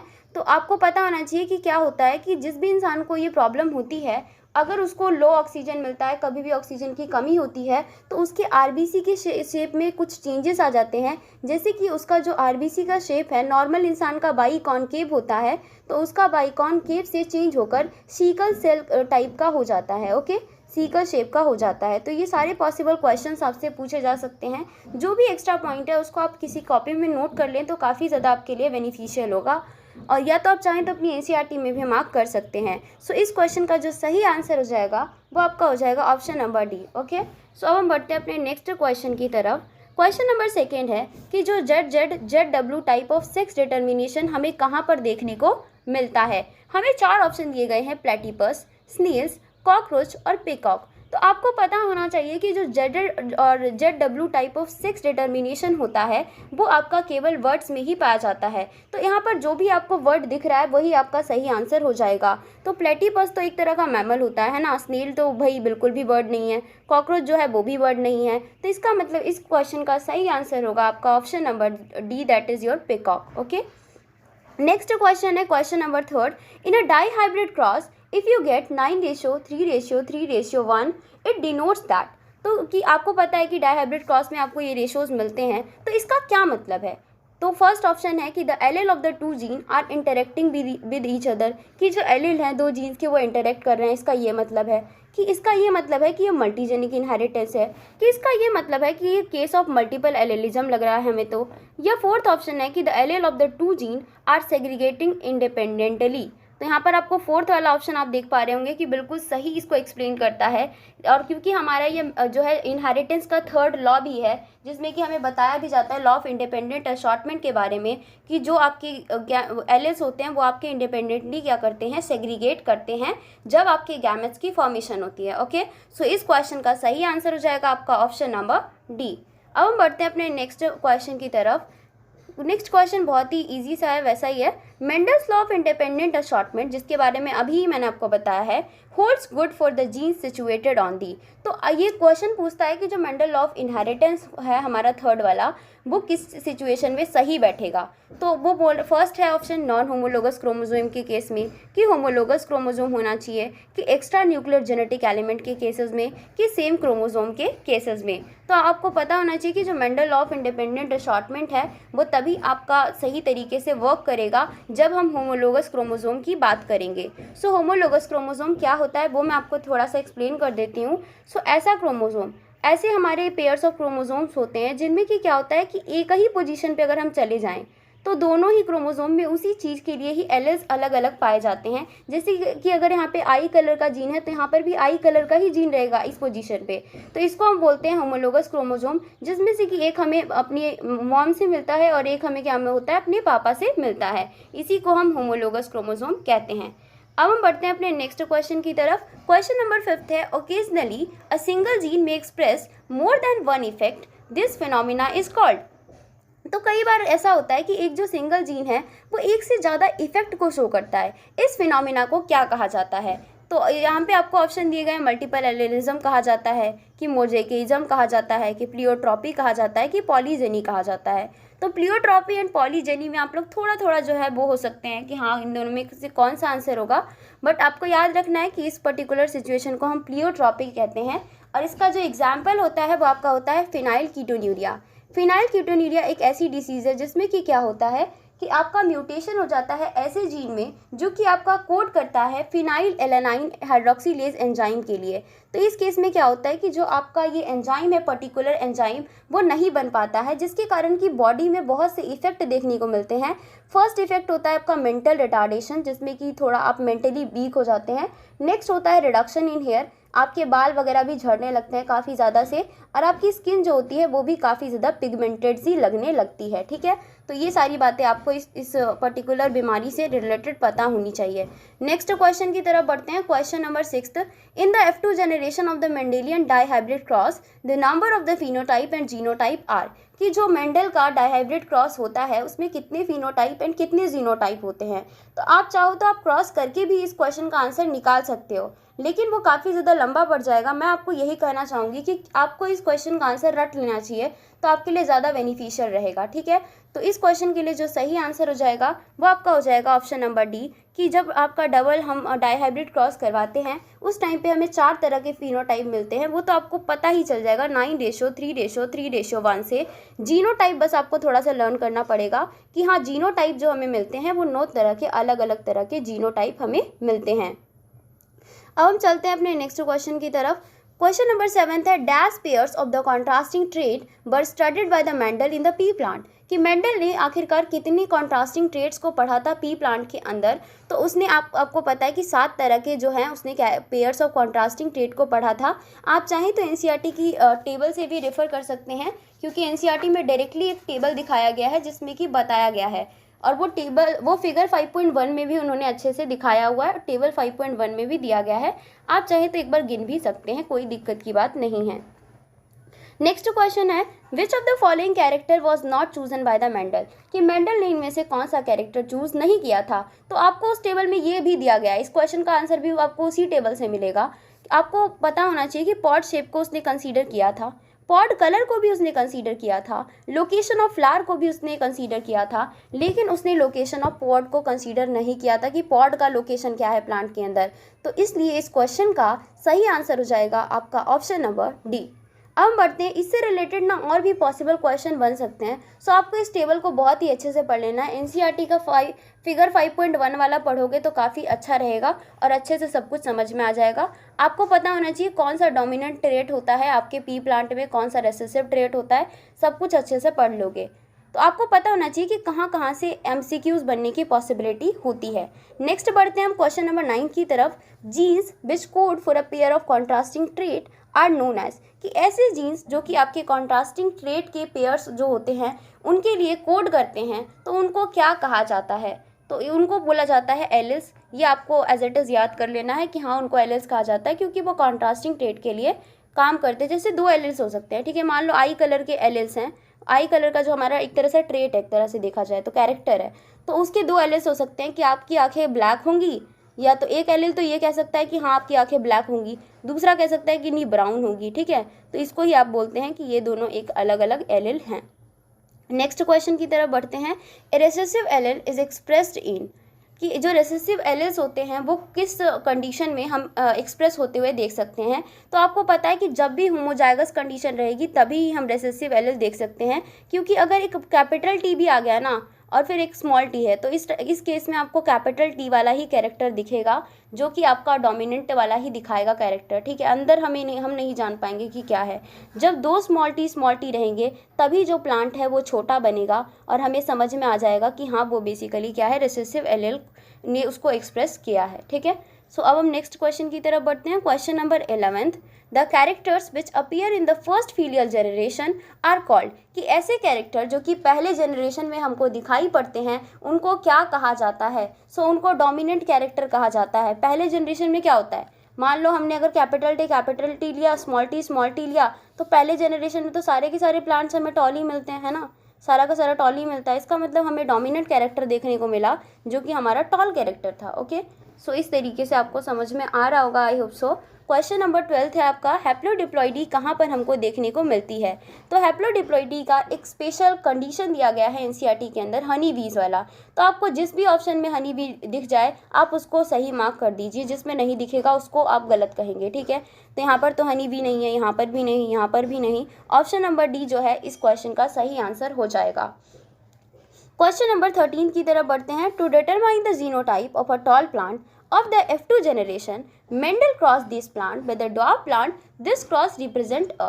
तो क्या होता है कि जैसे कैपिटल टी और कैपिटल टी है वो भी टॉल दिखा रहा है, कैपिटल टी और स्मॉल टी है वो भी टॉल को ही दिखा रहा है, तो हमें पता कैसे चलेगा कि कौन सा कैपिटल टी वाला है और कौन सा कैपिटल टी स्मॉल टी वाला पेयर का है। तो इस चीज़ को देखने के लिए मेंडल ने एक तरीका निकाला था कि ऐसे कंडीशन में आप क्या करना कि जो भी प्लांट है, चाहे वो जो भी है, उसको स्मॉल टी वाले से क्रॉस करवा देना, तो हमें पता चल जाएगा कि क्या ही चक्कर है। तो इस क्रॉस को क्या बोला जाता है? इस क्रॉस को बोला जाता है टेस्ट क्रॉस, क्योंकि हम टेस्ट करने की कोशिश कर रहे हैं कि हमारा जो प्लांट है उसका जीनोटाइप बेसिकली क्या है, हम ये पता करने की कोशिश कर रहे हैं। ठीक है, नेक्स्ट क्वेश्चन की तरफ बढ़ते हैं। Question number 14, Mendel formulated the law of purity of gametes on the basis of, कि मेंडल ने law of purity of gametes जो है किस बेसिस पे बताया था? तो मोनो हाइब्रिड क्रॉस के बेसिस पे ही बताया था, ये आपको पता होना चाहिए। डाई हाइब्रिड क्रॉस के बेसिस पे उन्होंने लॉ ऑफ इंडिपेंडेंट असॉर्टमेंट वाला ही बस दिया है। ठीक है, जो लॉ ऑफ डोमिनेंस है और लॉ ऑफ सेग्रीगेशन है, जो लॉ ऑफ डोमिनेंस वाला है और उसके बाद जो लॉ ऑफ सेग्रीगेशन है, वो उन्होंने जो हमारा मोनो हाइब्रिड के बेसिस पे ही हमें एक्सप्लेन कर दिया था। और एक बात और पता होनी चाहिए आपको कि लॉ ऑफ सेग्रीगेशन जो होता है उसका कोई भी एक्सेप्शन नहीं है। ठीक है, उसका कोई भी एक्सेप्शन नहीं है इस दुनिया में। ओके, जबकि लॉ ऑफ डोमिनेंस जो है उसके काफ़ी सारे एक्सेप्शन देखने को मिलते हैं। को डोमिनेंस उसका काफ़ी बुरा वाला एक्सेप्शन है। ठीक है, तो ये सारी बातें आपको पता होनी चाहिए। बढ़ते हैं अपने नेक्स्ट क्वेश्चन की तरफ। The inheritance of a flower colour in the antirrhinum dog flower is an example of, कि जो डॉग फ्लावर में हमें इनहेरिटेंस का पैटर्न देखने को मिलता है वो किस चीज़ का एग्जाम्पल है? तो आपको पता है कि वो आपका इनकम्प्लीट डोमिनेंस का एग्जाम्पल है, क्योंकि जो हमारा उसमें फर्स्ट जनरेशन है उसमें हमने देखा था कि जो फ्लावर का कलर था, क्योंकि वो फ्लावर कलर के ही बेसिस पे है, कि पहले में क्या था कि जो डोमिनेंट कैरेक्टर है रेड फ्लावर है, तो हमने कहा कि ठीक है अगर रेड फ्लावर है तो उसको कैपिटल आर से शो कर देते हैं। और अगर आपका जो रिसेसिव वाला है वो वाइट कलर का फ्लावर होता है तो हमने कहा कि ठीक है उसको स्मॉल आर से कर देते हैं। तो जब हमने फर्स्ट जनरेशन में पाया कि कैपिटल आर और स्मॉल आर वाले जो जीनोटाइप वाले प्लांट थे उनका जो कलर था वो पिंक निकला, मतलब ना ही वो रेड था और ना ही वो वाइट था, बल्कि वो उसके बीच का था, पिंकी पिंकी।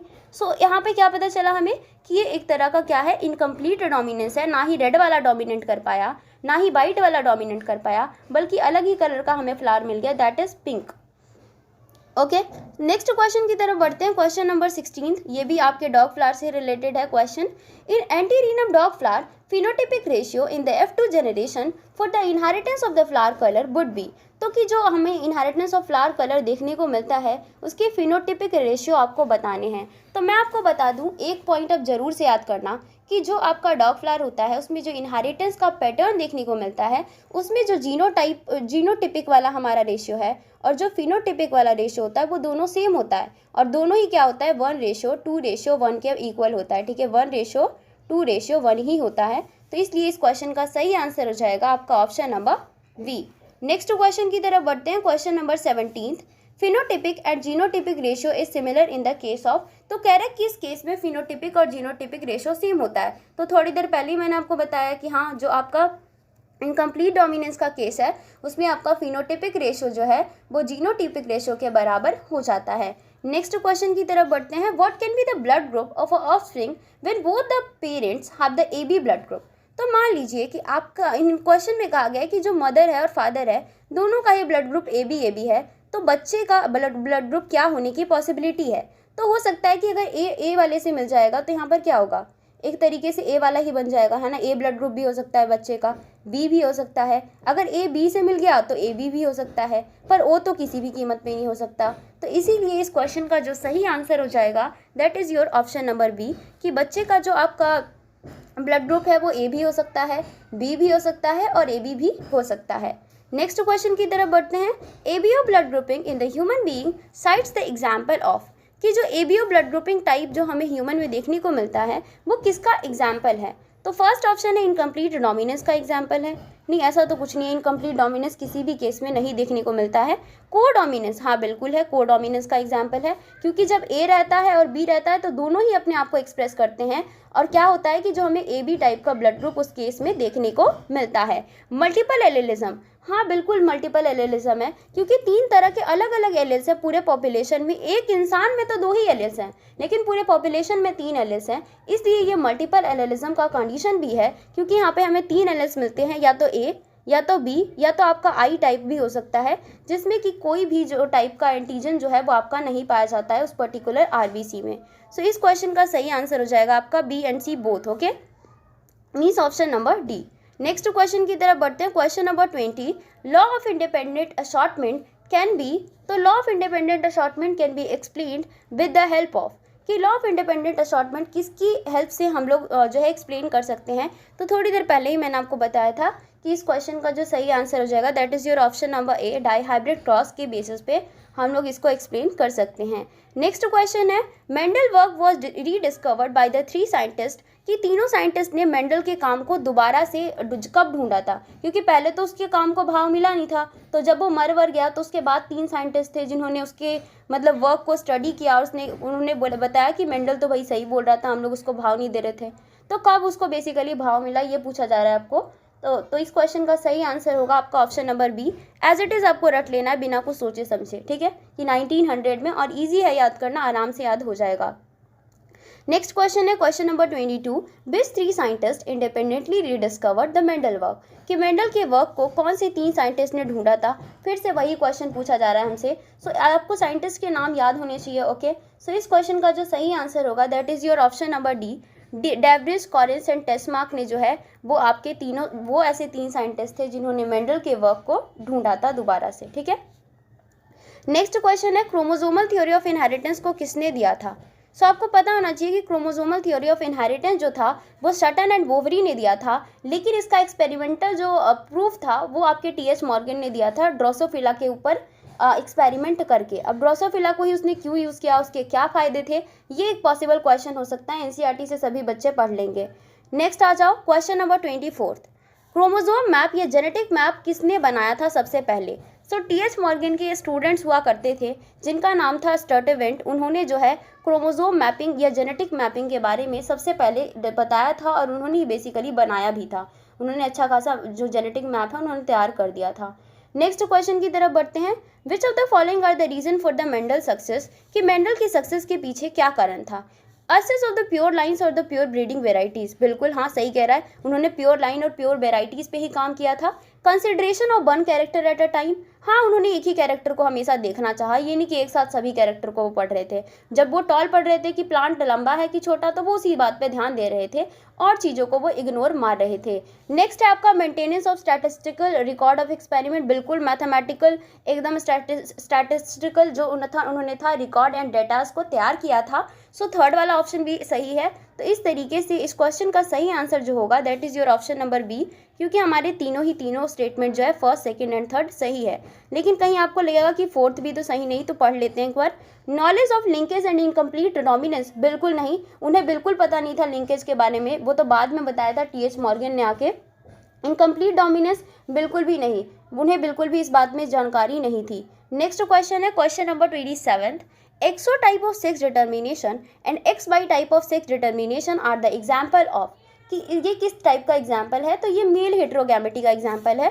जैसा कि आप ह्यूमन में भी जानते हैं कि ह्यूमन मेल का जो क्रोमोसोम होता है वो एक्स और वाई टाइप का होता है, ओके, जबकि ग्रास ऑफर जो होता है उसमें एक्सो टाइप का सेक्स डिटर्मिनेशन, सेक्स वाला जो है वो पाया जाता है क्रोमोसोम। तो इस तरीके से ये एक मेल हेट्रोगैमेटी की सिचुएशन है, ये आपको पता होना चाहिए। नेक्स्ट क्वेश्चन की तरफ बढ़ते हैं, in the XO type of sex determination, कह रहा है एक्सो टाइप सेक्स डिटर्मिनेशन में क्या चल रहा है। तो फर्स्ट ऑप्शन है कि female produce 2 different types of gametes, बिल्कुल भी नहीं, अभी हमने डिस्कस किया है कि मेल हेट्रोगैमेटी है, मतलब मेल 2 अलग अलग तरह का जो है गैमेट बना रहा है। Male produce 2 different type of gametes, बिल्कुल सही आंसर लग रहा है देखने में तो हमें। तो हाँ, इस क्वेश्चन का जो सही आंसर होगा that is your option number B. Third वाला भी देख लेते हैं, कह रहा है female produce gametes with Y chromosome, गलत कह रहा है बिल्कुल, फीमेल तो क्या होता है एक्स एक्स वाला ही बनाती है। Males produce gametes with Y chromosome, बिल्कुल गलत ही कह रहा है, ठीक है, तो ये सारा गलत है, आपका ऑप्शन नंबर बी बस सही है। नेक्स्ट क्वेश्चन की तरफ बढ़ते हैं, क्वेश्चन नंबर 29। ये जो चैप्टर है थोड़ा सा लंबा है, इसलिए मैं सोच रही थी कि थोड़े ज़्यादा क्वेश्चन करवा दिए जाएं तो आपके लिए ज़्यादा बेनिफिशियल भी रहेगा, ठीक है, ताकि जितने भी पॉसिबल क्वेश्चन है वो एटलीस्ट कवर हो जाएं। सो हमारा ये क्वेश्चन कहता है कि failure of segregation of chromatid during the cell division result in the gain और the loss of the chromosome, इसको क्या कहा जाता है जब 1 या 2 क्रोमोसोम का लॉस हो जाए, ठीक है, या तो गेन हो जाए, इस कंडीशन को क्या कहते हैं। ऑप्शन है यूप्लॉइडी, मोनोप्लॉइडी, एनियोप्लॉइडी, पॉलीप्लॉइडी। ठीक है, तो इस क्वेश्चन का जो सही आंसर होगा that is your option number C. इसको एनियोप्लॉइडी की सिचुएशन कहते हैं बच्चों, जब आपका एक या दो क्रोमोसोम का गेन या लॉस होता है, जब आपका पूरा सेट ऑफ क्रोमोसोम जो है वो आपका दुगना हो जाता है या तिगुना हो जाता है, उसको हम पॉलीप्लॉइडी की सिचुएशन कहते हैं। तो पॉलीप्लॉइडी से भी आपको क्वेश्चन पूछा जा सकता है और एनियोप्लॉइडी को भी आपको ध्यान में रखना है, क्योंकि ये दोनों ही सिचुएशंस आपकी एनसीईआरटी में दी गई है। नेक्स्ट क्वेश्चन की तरफ बढ़ते हैं। ट्राइसोमी इज रिप्रेजेंटेड बाय, कि जो ट्राइसोमी की कंडीशन बनती है उसमें क्या होता है। तो उसमें क्या होता है ना कि जो 2n नंबर ऑफ क्रोमोसोम है वो तो होता ही है, प्लस में एक क्रोमोसोम एक्स्ट्रा आ जाता है। ठीक है, इसको ही बोलते हैं कि ट्राइसोमी की कंडीशन बन गई। तो इसलिए इस क्वेश्चन का सही आंसर हो जाएगा आपका option number D. Next question है, Klinefelter syndrome is characterise by the karyotype of, कि क्लिनफेल्टर सिंड्रोम में कैरियोटाइप किस टाइप का होता है। तो क्लिनफेल्टर सिंड्रोम में जो है वो आपका XXY टाइप का जो है वो आपका कैरियोटाइप पाया जाता है, जबकि टर्नर सिंड्रोम में क्या होता है कि आपका एक एक्सो वाला पाया जाता है। ठीक है, तो ये दोनों के ऊपर क्वेश्चंस आपसे पूछे जा सकते हैं, सो आपको पता होना चाहिए। नेक्स्ट क्वेश्चन है, this abnormality occur due to the monosomy, the individual has the 2n is equals to 45 chromosome with the 44 plus XO genotype. इसको क्या कहा जाता है। जब आपका 2n 46 होना चाहिए लेकिन 45 ही है, इसका मतलब एक क्रोमोसोम क्या हो गया, गायब हो गया, है ना, एक क्रोमोसोम गायब हो गया। तो इस कंडीशन को क्या कहते हैं, थोड़ी देर पहले बताया था, टर्नर सिंड्रोम कहते हैं इसको। ठीक है, तो इस क्वेश्चन का सही आंसर यही हो जाएगा। क्लिनफेल्टर में अभी आपको समझा के बैठी हूँ। डाउन सिंड्रोम में ट्राइसोमी हो जाती है। एडवर्ड सिंड्रोम हमारे जो है सिलेबस में नहीं है, इसलिए हम इतना ध्यान नहीं देंगे, बस इसको इग्नोर करेंगे। ठीक है, नेक्स्ट और आपका लास्ट क्वेश्चन है, female with the Turner syndrome have, कि अगर कोई फीमेल को टर्नर सिंड्रोम हो रखा है तो उसके साथ कौन सी दिक्कतें होंगी। फर्स्ट ऑप्शन है small uterus, rudimentary ovaries, under developed breast, या ऑल ऑफ दीज। तो यहाँ पे आप देख पाएंगे कि सारे ही सारे कैरेक्टर जो हैं वो आपके टर्नर सिंड्रोम का ही बता रहे हैं कैरेक्टर। ठीक है, तो इसलिए इस क्वेश्चन का जो सही आंसर होगा that is your option number D. So इसी नंबर 6 जो कि है आपका मॉलिक्यूलर बेसिस ऑफ इनहेरिटेंस के मोस्ट इंपॉर्टेंट MCQ, जो कि आपके बोर्ड एग्जाम के पॉइंट ऑफ व्यू से काफ़ी ज़्यादा इंपॉर्टेंट होने वाले हैं। और इसी के साथ जो है हमारा टर्म फर्स्ट के सारे चैप्टर कंप्लीट हो जाएंगे। इसके बाद आपको जिस भी टॉपिक पे वीडियो चाहिए, किसी और अगर सब्जेक्ट का MCQ चाहिए तो आप डेफिनेटली कमेंट बॉक्स में बता सकते हैं, उसमें कोई भी दिक्कत की बात नहीं है। तो चलिए स्टार्ट करते हैं बिना टाइम वेस्ट करते हुए। और अगर आपको वीडियो अच्छी लगती है तो प्लीज़ करके वीडियो को लाइक कीजिए, क्योंकि उससे मेरी मोटिवेशंस काफ़ी ज़्यादा बनी हुई रहती है। तो क्वेश्चन नंबर यहाँ पे हमारा फर्स्ट है कि in a DNA strand the nucleotides are linked together by, कि अगर एक DNA स्ट्रैंड होता है तो उसमें जितने भी न्यूक्लियोटाइड आपके होते हैं, ओके, न्यूक्लियोटाइड जो आपके होते हैं वो आपस में किस बॉन्ड से जुड़े रहते हैं, उस बॉन्ड का नाम क्या है। तो सबसे पहले तो सभी बच्चों को पता होना चाहिए कि न्यूक्लियोटाइड में क्या क्या चीज़ें होती हैं। तो न्यूक्लियोटाइड जो अब वो आपका होता है बच्चों, अगर आपकी हम बात करें कि न्यूक्लियोटाइड आखिरकार क्या होता है, तो कहते हैं कि उसमें एक तो पेंटोज शुगर होना चाहिए। ठीक है, पेंटोज शुगर होना चाहिए, साथ में उसमें एक नाइट्रोजनस बेस होना चाहिए। अब प्लस में अगर फॉस्फेट ग्रुप जुड़ा रहेगा तो सोने पे सुहागा हो जाएगा और इस तरीके से क्या होगा कि आपका न्यूक्लियोटाइड बन जाएगा। लेकिन इन केस अगर मैं कहूँ कि सिर्फ पेंटोज शुगर है और नाइट्रोजनस बेसिस है तो उनको हम न्यूक्लियोसाइड के नाम से जानते हैं। ये भी आपसे एग्जाम्स में पूछा जा सकता है। तो मैं नहीं चाहती, मैं चाहती हूँ कि सारे के सारे पॉसिबल क्वेश्चंस आपको पता चल जाए जो कि आपके MCQ के रूप में आ सकते हैं, क्योंकि कुछ पर्टिकुलर जगह ही होते हैं चैप्टर में जहाँ से कि MCQs पूछने की प्रोबेबिलिटी ज़्यादा होती है। ओके, सो इस क्वेश्चन का जो सही आंसर है that is your phosphodiester bond, क्योंकि क्या होता है कि जो आपस में फॉस्फेट जो होते हैं सभी न्यूक्लियोटाइड के वो जुड़ जाते हैं और वो साथ में फॉस्फोडाइस्टर बॉन्ड की फॉर्मेशन करते हैं। ओके, अब हम बढ़ते हैं अपने नेक्स्ट क्वेश्चन की तरफ। The net electric charge on the DNA and histone is, तो क्वेश्चन में पूछा जा रहा है कि जो आपका इलेक्ट्रिक चार्ज होता है किसी भी DNA पे और हिस्टोन पे रिस्पेक्टिवली क्या क्या होता है। ठीक है, तो आपको पता होना चाहिए कि जो DNA होता है वो आपका नेगेटिवली चार्ज होता है। इसके पीछे मैं आपको लॉजिक भी दे सकती हूँ कि DNA में क्या है। आपका एक बात बताओ, DNA में आपका फॉस्फेट ग्रुप प्रेजेंट है ना, और फॉस्फेट ग्रुप में क्या होता है, PO4 3 नेगेटिव, हम लोग बचपन में भी पढ़ा करते थे, जिसको हम लोग फॉस्फेट बोलते हैं। और क्योंकि इस पर नेगेटिव चार्ज है इसीलिए DNA आपका क्या हो जाता है, नेगेटिव हो जाता है। अब अगर किसी नेगेटिव चीज़ को आपको किसी चीज़ में लपेटना है, तो हम चाहेंगे कि एक काम करते हैं, किसी पॉजिटिव चीज़ को ले लो। हिस्टोन क्या होता है? हिस्टोन वो चीज़ है जिसमें कि हम क्या करते हैं, डीएनए को लपेट देते हैं, क्योंकि डीएनए बहुत ज़्यादा लंबा होता है, तो उसको लपेट लपेट कर हम छोटा सा दिखाते हैं, ठीक है, किसी चीज़ में ऐसे करके। जैसे ऊनी का गोला अगर हम सारा खोल दे तो कितना सारा लंबा हो जाएगा, है ना। लेकिन अगर उसे हम इस तरीके से गोला बना देते हैं तो वो इतना छोटा सा हो जाता है। तो ऐसे ही हमारे सेल्स वगैरह में क्या होता है, जो न्यूक्लियस के अंदर हम लोग डीएनए को बाइंड कर देते हैं हिस्टोन के चारों तरफ। ओके, सो हिस्टोन क्या होता है, हमारा पॉजिटिव होता है नेचर में, ताकि पॉजिटिव एंड नेगेटिव दोनों को आपस में अट्रैक्ट होंगे और इजीली वो चीज़ें क्या होंगी, बाइंड हो जाएंगी उसमें, ठीक है। तो इस क्वेश्चन का इसलिए सही ऑप्शन हो जाएगा आपका answer number C, that is your negative and positive respectively. क्योंकि क्या है कि जो आपका डीएनए होता है वो आपका नेगेटिव होता है, लेकिन जो हिस्टोन होता है वो आपका पॉजिटिव होता है। ओके, अब हम बढ़ते हैं अपने नेक्स्ट क्वेश्चन की तरफ। क्वेश्चन नंबर 3 है, the first genetic material could be, कि पहला जेनेटिक मटेरियल इस दुनिया में क्या रहा होगा, ठीक है। तो इसका जो है साफ साफ एनसीईआरटी जवाब देती है कि जो आपका फर्स्ट जेनेटिक मटेरियल है वो हो सकता है कि आरएनए ही रहा होगा। क्यों? क्योंकि आरएनए के पास बहुत सारी खासियत है बच्चों, कि वो एक जेनेटिक मटेरियल की तरह काम तो कर ही सकता है, साथ ही साथ में वो क्या है, वो एक कैटलिस्ट की तरह भी काम कर सकता है ना। कोई रिएक्शन भी करवानी होगी तो वो करवा देगा। तो ये बहुत सारे की तरह काम करता है, टीआरएनए के रूप में क्या करता है, ट्रांसफर करने का भी काम करता है। तो ये क्योंकि मल्टी फंक्शनल होता है, तो इसीलिए साइंटिस्ट लोग कहते हैं कि सबसे पहले आरएनए ही आया होगा, उसके बाद ही उसमें कुछ चेंजेस करके डीएनए को बनाया गया होगा, क्योंकि डीएनए ज़्यादा स्टेबल होता है, ठीक है। अब हम बढ़ते हैं अपने नेक्स्ट क्वेश्चन की तरफ। Question number 4, the human chromosome with the highest and least number of the gene in them are respectively. तो ये आपका क्वेश्चन है आपके जेनेटिक फिंगरप्रिंटिंग वाले पोर्शन से लेकर। तो कहा जा रहा है कि ह्यूमन के कौन से क्रोमोसोम में सबसे ज़्यादा हाईएस्ट नंबर ऑफ जीन पाए जाते हैं और किसमें सबसे कम नंबर ऑफ जीन पाए जाते हैं, ठीक है। तो आपको पता होगा, अगर आपने थोड़ा सा भी पढ़ा होगा, कि जो क्रोमोसोम नंबर आपका 1 था, उसको जो है हमें वो करने में, पूरा जब हम लोग कर रहे थे वो प्रोसेस, तो हमें काफ़ी ज़्यादा टाइम लग गया था, और सबसे लास्ट में हमने क्रोमोसोम नंबर 1 के बारे में ही जो है हमारी कंप्लीट हुई थी, ठीक है, जितना भी हम इन्वेस्टिगेशन चाहते थे। तो मतलब इसलिए क्रोमोसोम नंबर में सबसे ज़्यादा नंबर ऑफ जीन्स पाए जाते हैं। लेकिन इसमें भी आपके पास 2 ऑप्शंस हैं, और उसके बाद कहा जा रहा है कि सबसे कम किस में पाए जाते हैं। तो आपको पता होना चाहिए कि सबसे कम जो है वो आपका 22 जो क्रोमोसोम होता है, मेल्स में प्रेजेंट होता है, उसमें सबसे कम नंबर ऑफ जीन पाए जाते हैं, ठीक है। तो इसलिए इस क्वेश्चन का जो सही आंसर होगा, that is your option number C. Okay, अब हम बढ़ते हैं अपने नेक्स्ट क्वेश्चन की तरफ।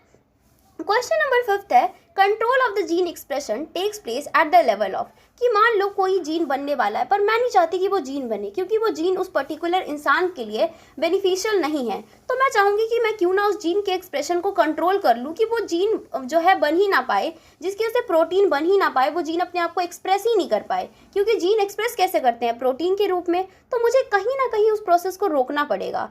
तो वैसे बताया जाता है कि भाई जो हमारे यूकैरियोट्स होते हैं उनमें हम कई लेवल पे उसको रोक सकते हैं। लेकिन यहाँ पे क्योंकि क्वेश्चन में स्पेसिफाई नहीं किया गया है कि हाँ प्रोकैरियोट है कि यूकैरियोट है, तो इस क्वेश्चन का सही आंसर होगा आपका ट्रांसक्रिप्शन। क्योंकि ट्रांसक्रिप्शन के लेवल पे क्या है कि हम यूकैरियोट्स में भी रोक सकते हैं जीन एक्सप्रेशंस को, और आपका जो प्रोकैरियोट्स होते हैं और यूकैरियोट्स दोनों में ही ट्रांसक्रिप्शन के लेवल पे हम जीन के एक्सप्रेशन को रोक सकते हैं। क्योंकि आपको पता है कि ट्रांसक्रिप्शन में आपका क्या होगा, डीएनए से आपका जो है आरएनए हम बनने ही नहीं देंगे, तो फिर बाद में प्रोटीन बनेगा कैसे, है ना। तो यहाँ पर रोकना बहुत आसान होता है, इसीलिए इस क्वेश्चन का सही आंसर होगा आपका option number B. Next question की तरफ बढ़ते हैं। क्वेश्चन नंबर 6 है, the amino acid attaches to the tRNA at its, कि जो अमीनो एसिड्स होते हैं, टीआरएनए जो आपका प्रेजेंट होता है, जिसको हम ट्रांसफर आरएनए या सॉल्युबल आरएनए के नाम से भी जानते हैं, उसके बारे में पूछा जा रहा है कि यार उसके कौन से एंड पे अमीनो एसिड आके अटैच होते हैं, जिसको बाद में हम जोड़ जोड़ के क्या करते हैं, प्रोटीन्स की फॉर्मेशन करते हैं। तो इस क्वेश्चन का आपको आंसर याद होना चाहिए कि ये जो है 3 प्राइम एंड इसका सही आंसर है। जितने भी अमीनो एसिड्स होते हैं वो आपके 3 प्राइम एंड पे आके जुड़ते रहते हैं, फिर वो एक दूसरे से अटैच होते हैं पेप्टाइड बॉन्ड के थ्रू, और फिर अल्टीमेटली हमको प्रोटीन बना के वो दे देते हैं, ठीक है। एंटीकोडोन लूप पे क्या होता है, एंटीकोडोन लूप पे तो बस उसके अकॉर्डिंग जो है वो रीड करते हैं कोड को कि आखिरकार कौन सा प्रोटीन हमको लेके आना है, ठीक है। इसमें अगर कंफ्यूजन आपको हो सकती थी, इसलिए I just want to clarify you. Question number 7 है, if a double stranded DNA has the 20% of the cytosine, what will be the percentage of the adenine in it? इस क्वेश्चन में बच्चे बहुत ज़्यादा कंफ्यूज होते हैं, but it's so easy guys. मैं आपको कॉन्सेप्ट समझा देती हूँ तो आपसे ये क्वेश्चन हो जाएगा। जो आपका डबल स्टैंडर्ड डीएनए है उसमें आप एक बात याद रखना कि जितना आपका ए रहेगा उतना ही आपका टी रहेगा, जितना आपका जी रहेगा उतना ही आपका सी रहेगा, ठीक है। तो यहाँ पे बोला जा रहा है कि यार साइटोसिन 20% है, कहा जा रहा है साइटोसिन 20% है, तो इसका मतलब ये है कि ग्वानिन जो है ना वो भी आपका 20% ही है, इसमें कोई आपको शर्माने की बात नहीं है। और मान लो कि ये 20% है और ये भी 20% है, तो टोटल तो यही हो गए 40%। अब बचा कितना, 60% बचा है ना, 60% अभी भी बचा हुआ है। और ये दोनों क्योंकि बराबर बराबर होने चाहिए तो इसको ये 30% हुआ और ये भी 30% हो जाएगा, ठीक है। तो इसका मतलब जो एडेनिन है और थाइमिन दोनों ही 30% रहेंगे। लेकिन क्योंकि हमसे सिर्फ एडेनिन के बारे में पूछा गया है तो हम एडवांस नहीं चलेंगे और इस क्वेश्चन का सही आंसर होगा आपका ऑप्शन नंबर सी, ओके। तो ये आपको निकालना आना चाहिए। और एक एडिशनल पॉइंट बताना चाहूँगी कि जो ए होता है ना वो टी के साथ डबल बॉन्ड से जुड़ा हुआ होता है और जो जी होता है वो आपका सी के साथ ट्रिपल बॉन्ड से जुड़ा हुआ होता है। ये क्वेश्चन एग्जाम में कई बार आया है, सो मैं चाहती हूँ कि आप इसको जरूर से ज़रूर कर लें, ठीक है। पहले फिल इन द ब्लैंक्स वगैरह के फॉर्म में आ जाता था या 1 मार्क्स में आ जाता था, बट अब तो MCQs है तो आराम से ये क्वेश्चन आ सकता है। नेक्स्ट क्वेश्चन पे आ जाइए, क्वेश्चन नंबर 8। क्वेश्चन कहता है कि how far is each base pair from the next one in the DNA double helix model. कि जैसा कि आपको पता होता है कि DNA जो आपका मॉडल होता है वो आपका राइट हैंडेड हेलिक्स होता है। तो इसमें मान लीजिए ये नाइट्रोजनस बेस है या कुछ आपके इसमें 10 होते हैं, ठीक है, तो 10 है मान लो ये। तो ये कह रहा है कि आपस में इन दोनों के बीच में कितना दूरी रहती है, ठीक है, कितना डिस्टेंस रहता है। तो ये आपको एज इट इज NCERT का डाटा है एंड आपको लर्न ही करना पड़ेगा, आपके पास कोई और ऑप्शन नहीं है। सो इस क्वेश्चन का सही आंसर है 0.34 नैनोमीटर। तो इसको आप एज इट इज अगर बच्चों याद कर लेते हैं तो बहुत ईजी रहेगा और एग्जाम में आप सीधा टिक मार्क करके आ जाएंगे। जिसको नहीं पता है उसको बिल्कुल भी नहीं पता है, वो कोई भी ऑप्शन नहीं लगा सकता क्योंकि उसके बस की ही नहीं है, ठीक है। ये चीज़ें क्या होती हैं कि आपको याद करने वाली होती हैं, जो कि आपको याद ही करना पड़ेगा। नेक्स्ट क्वेश्चन की तरफ बढ़ते हैं, question number 9। Histone protein are कि हिस्टोन प्रोटीन कैसे होते हैं। मैंने थोड़ी देर पहले ही आपको बहुत अच्छे से एक्सप्लेन किया है कि यार हिस्टोन प्रोटीन जो आपके होते हैं वो आपको इतना तो पता है कि हाँ पॉजिटिवली चार्ज होते हैं। चलो हमें पता चल गया या तो बी ऑप्शन है या तो सी ऑप्शन है, अच्छी बात है। लेकिन ये भी पूछ रहा है कि बेसिक होंगे कि एसिडिक होंगे। ओ माई गॉड, है ना, ये तो ओ माई गॉड करवा रहा है। तो सबसे पहले आप ये सोचो कि DNA में आपका फॉस्फेट वाला ग्रुप पाया जाता है ना, फॉस्फेट। और क्या आपको पता है कि जो फॉस्फेरिक एसिड होता है वो आपका क्या होता है, वो आपका एक तरह का एसिड ही है। इसका मतलब फॉस्फेट से फॉस्फेरिक एसिड बना होगा, इसका मतलब जो DNA है वो आपका एसिडिक रहा होगा। और अगर DNA एसिडिक है तो भैया ये तो बेसिक ही रहेगा, हो गया, ये बेसिक ही रहेगा, हिस्टोन प्रोटीन बेसिक ही रहेगा, उससे हमेशा उल्टा ही रहेगा। सो इस क्वेश्चन का सही आंसर हो जाएगा आपका ऑप्शन नंबर बी, ठीक है। तो इसको अच्छे से याद कर लो, बहुत ईजी है, कॉन्सेप्ट से चलोगे सारे क्वेश्चन सही हो जाएंगे। नेक्स्ट क्वेश्चन की तरफ आ जाओ, question number 10। The structure in the chromatin seen as the beads on the string when they viewed under the electron microscope उसको क्या बोला जाता है। कहते हैं कि जो क्रोमेटिन का स्ट्रक्चर होता है ना, जब हम उसको देखते हैं इलेक्ट्रॉन माइक्रोस्कोप के अंदर तो ऐसा लगता है कि एक धागा है जिस पे मोतियाँ लगी हुई हैं, ऐसे मोतियों की माला टाइप का दिखता है ना। तो वो कह रहे हैं कि वो पर्टिकुलर स्ट्रक्चर है क्या, उस स्ट्रक्चर को हम क्या कहेंगे। ओके, ये आपसे पूछा जा रहा है। सो उस स्ट्रक्चर को कहा जाता है आपका न्यूक्लियोसोम। वो जो न्यूक्लियोसोम होते हैं ना, ऐसा लगता है कि वही क्या है आपकी, वो आपकी मोतियाँ हैं जो कि आपकी न्यूक्लियोसोम होते हैं। और ये जो थ्रेड थोड़ा सा बीच में दिखता है वो आपका DNA का हेलिक्स होता है, ठीक है। तो यहाँ पर जो आपका क्वेश्चन नंबर 10 के लिए सही आंसर होगा that is your option number D. Next question की तरफ बढ़ते हैं, question number 11। Find out the wrong statement about the heterochromatin कि हेट्रोक्रोमेटिन के बारे में क्या बात सही नहीं है, ठीक है। तो आपको सबसे पहले ये पता होना चाहिए कि what is the difference between euchromatin और उसके बीच में क्या डिफरेंस होता है, ठीक है। यूक्रोमेटिन और हेट्रोक्रोमेटिन के बीच में क्या डिफरेंस होता है बहुत ही अच्छे से पता होना चाहिए। दोनों ही अपोजिट होते हैं बिल्कुल, अगर एक वैसा है तो उससे अपोजिट जो भी चीज़ है वही उसके लिए सही होगा, ठीक है। तो हेट्रोक्रोमेटिन के बारे में बोल रहा है कि डेंसली पैक्ड होता है, तो बिल्कुल सही कह रहा है, हाँ डेंसली पैक्ड होता है, बिल्कुल सही कह रहा है, ठीक है। इट्स स्टेन्स डार्क, अब भाई डेंसली पैक्ड है, कोई चीज़ बहुत ही पास में पैक्ड है तो कैसी रहेगी, डार्क सी लगेगी ना भाई, है ना, डार्क ही लगेगी। ये भी सही हमें लग रहा है, मतलब ये ऑप्शन सही है बेसिकली, मतलब सही कह रहा है हेट्रोक्रोमेटिन के बारे में। पर हमें तो गलत ढूंढना है ना। ये कह रहा है it is the transcriptionally active, ये बिल्कुल गलत बोल रहा है, ठीक है। तो इस क्वेश्चन का सही आंसर क्या होगा, that is your option number C, क्योंकि वो ट्रांसक्रिप्शनली एक्टिव नहीं होता बल्कि वो ट्रांसक्रिप्शनली इनएक्टिव होता है, वो एक्टिव नहीं होता है। It is the late replicating, भाई ऐसा ये जो है सही कह रहा है कि हाँ ये लेट रेप्लिकेटिंग होता है क्योंकि ये बहुत ही ज़्यादा डेंसली पैक्ड है, तो इसको खुलने में भी टाइम लग जाएगा अगर ये ट्रांसक्रिप्शन करना चाहता है या रेप्लिकेट करना चाहता है, ठीक है। यूक्रोमेटिन क्या होता है ना बच्चों की, मतलब थोड़ा थोड़ा फैला फैला सा डीएनए होता है, ठीक है। तो मान लो कि इससे भाई मेरे को प्रोटीन बनाना है तो आसानी से बन जाएगा क्योंकि पहले से ही खुला हुआ है। लेकिन हेटेरोक्रोमेटिन क्या होता है, एकदम ऐसे ऐसे ऐसे करके पैक हो गया आपस में, है ना। अब मैंने कहा कि मुझे प्रोटीन बनाना है, फिर तो इसको मैं पहले खोलूंगी, है ना, टाइम लगेगा यार। ये एक्टिव ही नहीं है, एक बात बताओ, ये एक्टिव है क्या? ये एक्टिव थोड़ी ना, मुझे इसको ये एक्टिव बनाना पड़ेगा, खोलूंगी बोलूंगी, टाइम लगेगा इन चीज़ों को करने में, ठीक है। तो ये सारे पॉइंट आपको याद करने हैं। नेक्स्ट क्वेश्चन की तरफ बढ़ो।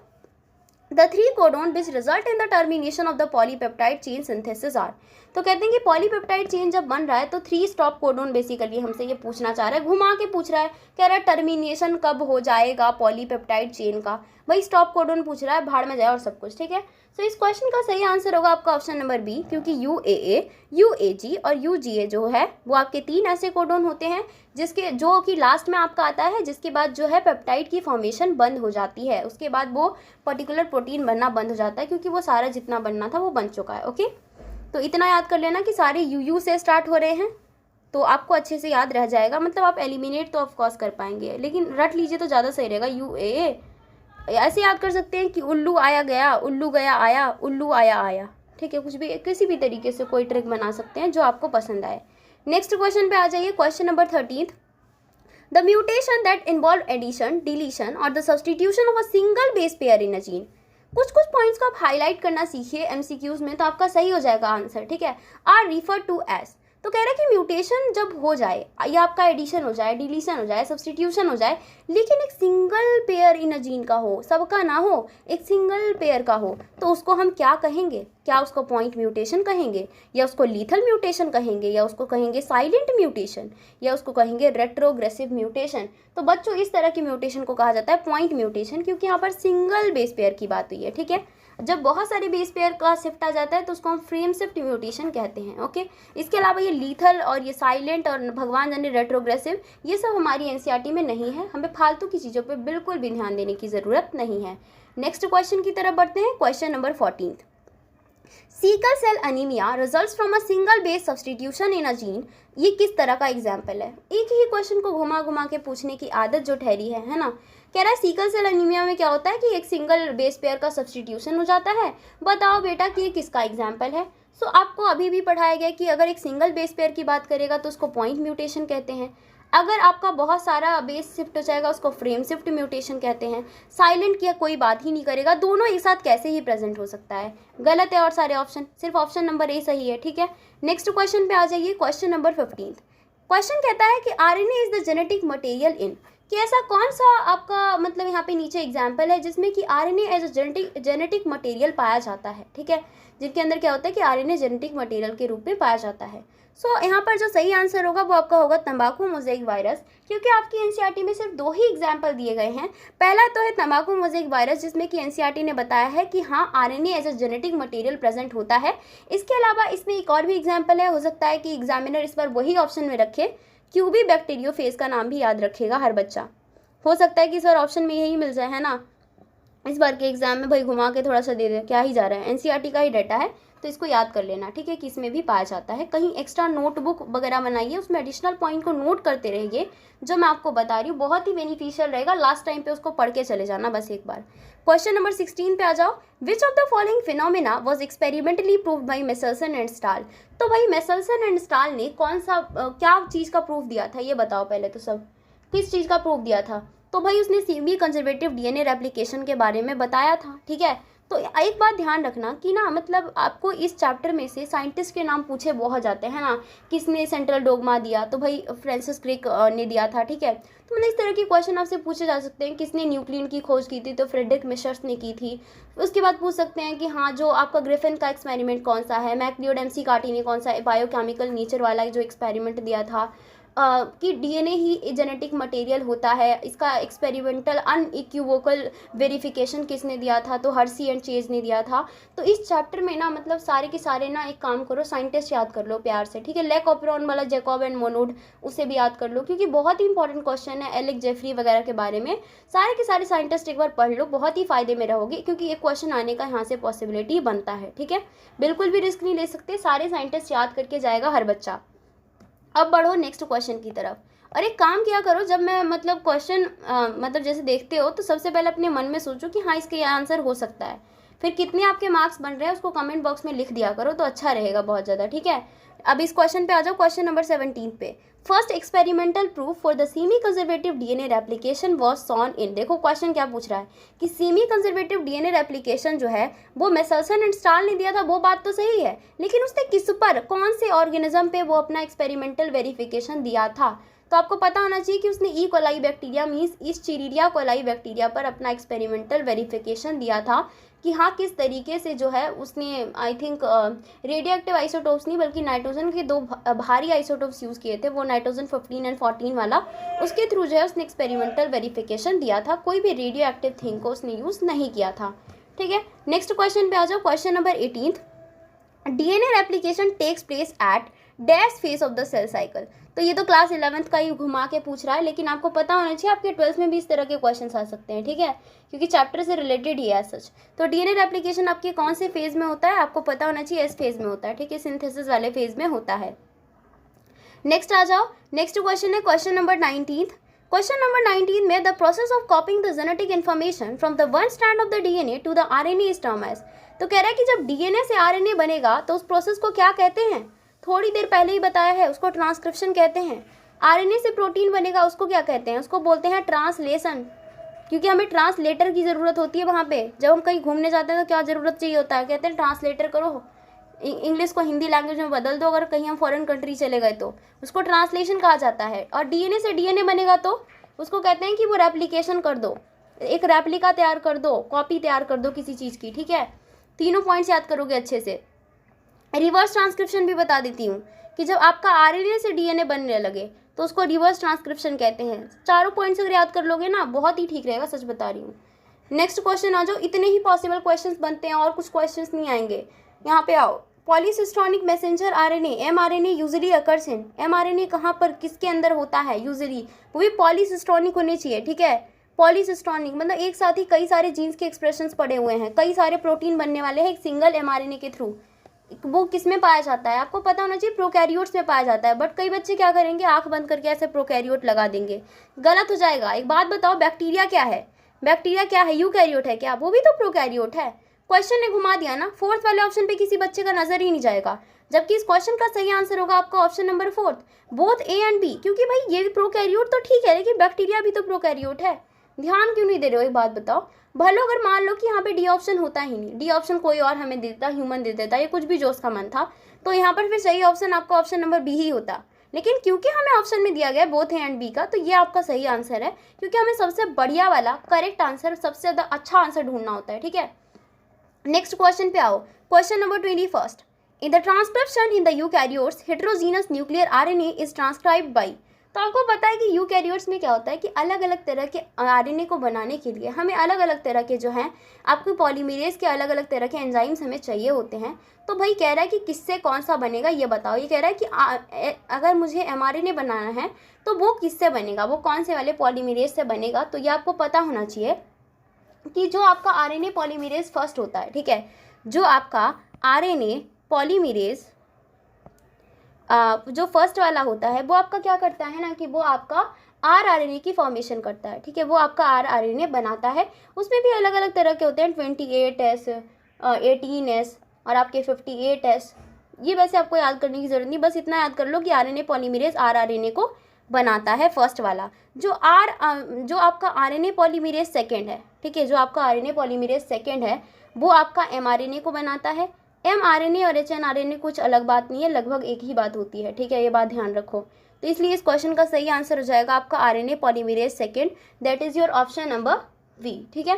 एक बार और बता देती हूँ, आरएनए पॉलीमरेज थर्ड क्या बनाता है, ये भी सुन लो, हो सकता है आपके एग्जाम में भाई यही पूछ ले, जरूरी थोड़ा ना वही पूछेगा, है ना। तो आरएनए पॉलीमरेज थर्ड क्या करता है, टीआरएनए की फॉर्मेशन करता है।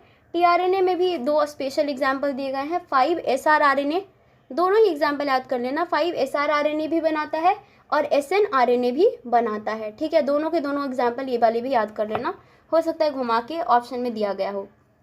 आगे आ जाओ फटाफट से, क्वेश्चन नंबर 22 पे आओ। Methyl guanosine triphosphate is added to the 5' end of the hnRNA, इस प्रोसेस को क्या कहते हैं। इस प्रोसेस को क्या कहा जाता है, एक बात बताओ, जब मिथाइल गुआनोसिन ट्राइफॉस्फेट को हम लोग 5 प्राइम एंड पे ऐड कर देते हैं, उसको कैपिंग कहा जाता है बच्चों, याद करो इस चीज़ को।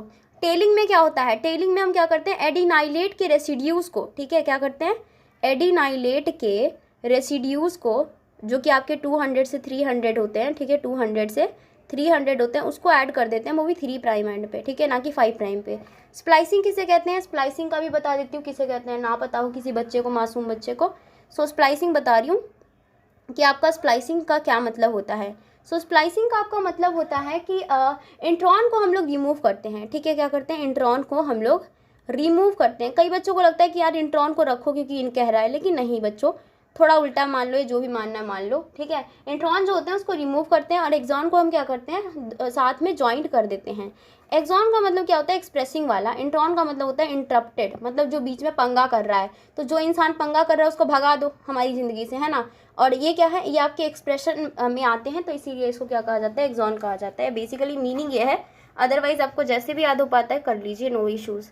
नेक्स्ट क्वेश्चन पे आ जाइए, क्वेश्चन नंबर 23 कहता है यूकैरियोट्स में the process of processing of the primary transcribed involves, कि यूकैरियोट्स में हमें क्या करना पड़ता है, प्रोसेसिंग करनी पड़ती है एचएनआरएनए की, उसमें हमें बहुत सारी चीज़ें करनी पड़ती हैं। तो यहाँ पे आपको ऑप्शन दिया गया है कि हमें इंट्रॉन को रिमूव करना पड़ता है, कि कैपिंग करना पड़ता है, कि टेलिंग करना पड़ता है, कि सब कुछ ही करना पड़ता है। तो भाई सब कुछ करना पड़ता है ना, टेलिंग भी करना पड़ता है, कैपिंग भी करना पड़ता है, स्प्लाइसिंग की प्रोसीजर को भी करना पड़ता है, जिसमें कि हम इंट्रॉन को क्या करते हैं, रिमूव करने का काम करते हैं। सो इस क्वेश्चन का सही आंसर होगा आपका option number D. Next question की तरफ बढ़ते हैं, क्वेश्चन नंबर 24। क्वेश्चन कहता है कि आपका जो आरएनए मॉलिक्यूल है, untranslated region are present at, कि जो अनट्रांसलेटेड रीजन होते हैं वो आपके कहाँ पर प्रेजेंट होते हैं। तो आपको पता होना चाहिए कि जो अनट्रांसलेटेड रीजन है वो कहीं पे भी प्रेजेंट हो सकते हैं। हो सकता है कि वो आपके 5 प्राइम एंड पे हो सकता है कि वो आपके 3 प्राइम एंड पे हो, ठीक है। तो इस क्वेश्चन का इसलिए सही आंसर होगा आपका option number C, that is your both A and B, ठीक है, वो कहीं पे भी प्रेजेंट हो सकते हैं। और इनका फंक्शन क्या होता है बच्चों, यूटीआर का फंक्शन क्या होता है, ये सुनो। इनका काम होता है स्टेबिलिटी प्रोवाइड करने का, ठीक है। क्वेश्चन पूछ सकता है आपसे कि हाँ भाई अनट्रांसलेटेड रीजन क्यों प्रेजेंट होता है, बताओ। तो आपको बताना पड़ेगा कि हाँ एमआरएनए पे प्रेजेंट होता है और वो भी उसकी स्टेबिलिटी के लिए प्रेजेंट होता है। नेक्स्ट क्वेश्चन पे आ जाओ, UTR are the translated region present on, देखो वही क्वेश्चन पूछ गया कि यूटीआर बताओ बेटा कहाँ प्रेजेंट होता है। भाई अभी बताया एमआरएनए पे प्रेजेंट होता है, 10 बार बताने का तो कोई मतलब नहीं है ना, है ना। ऑप्शन नंबर सी इस क्वेश्चन का सही आंसर है। नेक्स्ट क्वेश्चन पे आ जाइए, question number 26। The sequence of the structural gene in the lake operon is, lake operon में क्या सीक्वेंस होता है स्ट्रक्चरल जीन का। भाई सबसे पहले जेड होता है, देन वाई होता है, देन ए होता है, इसलिए इस क्वेश्चन का सही आंसर होगा आपका ऑप्शन नंबर डी।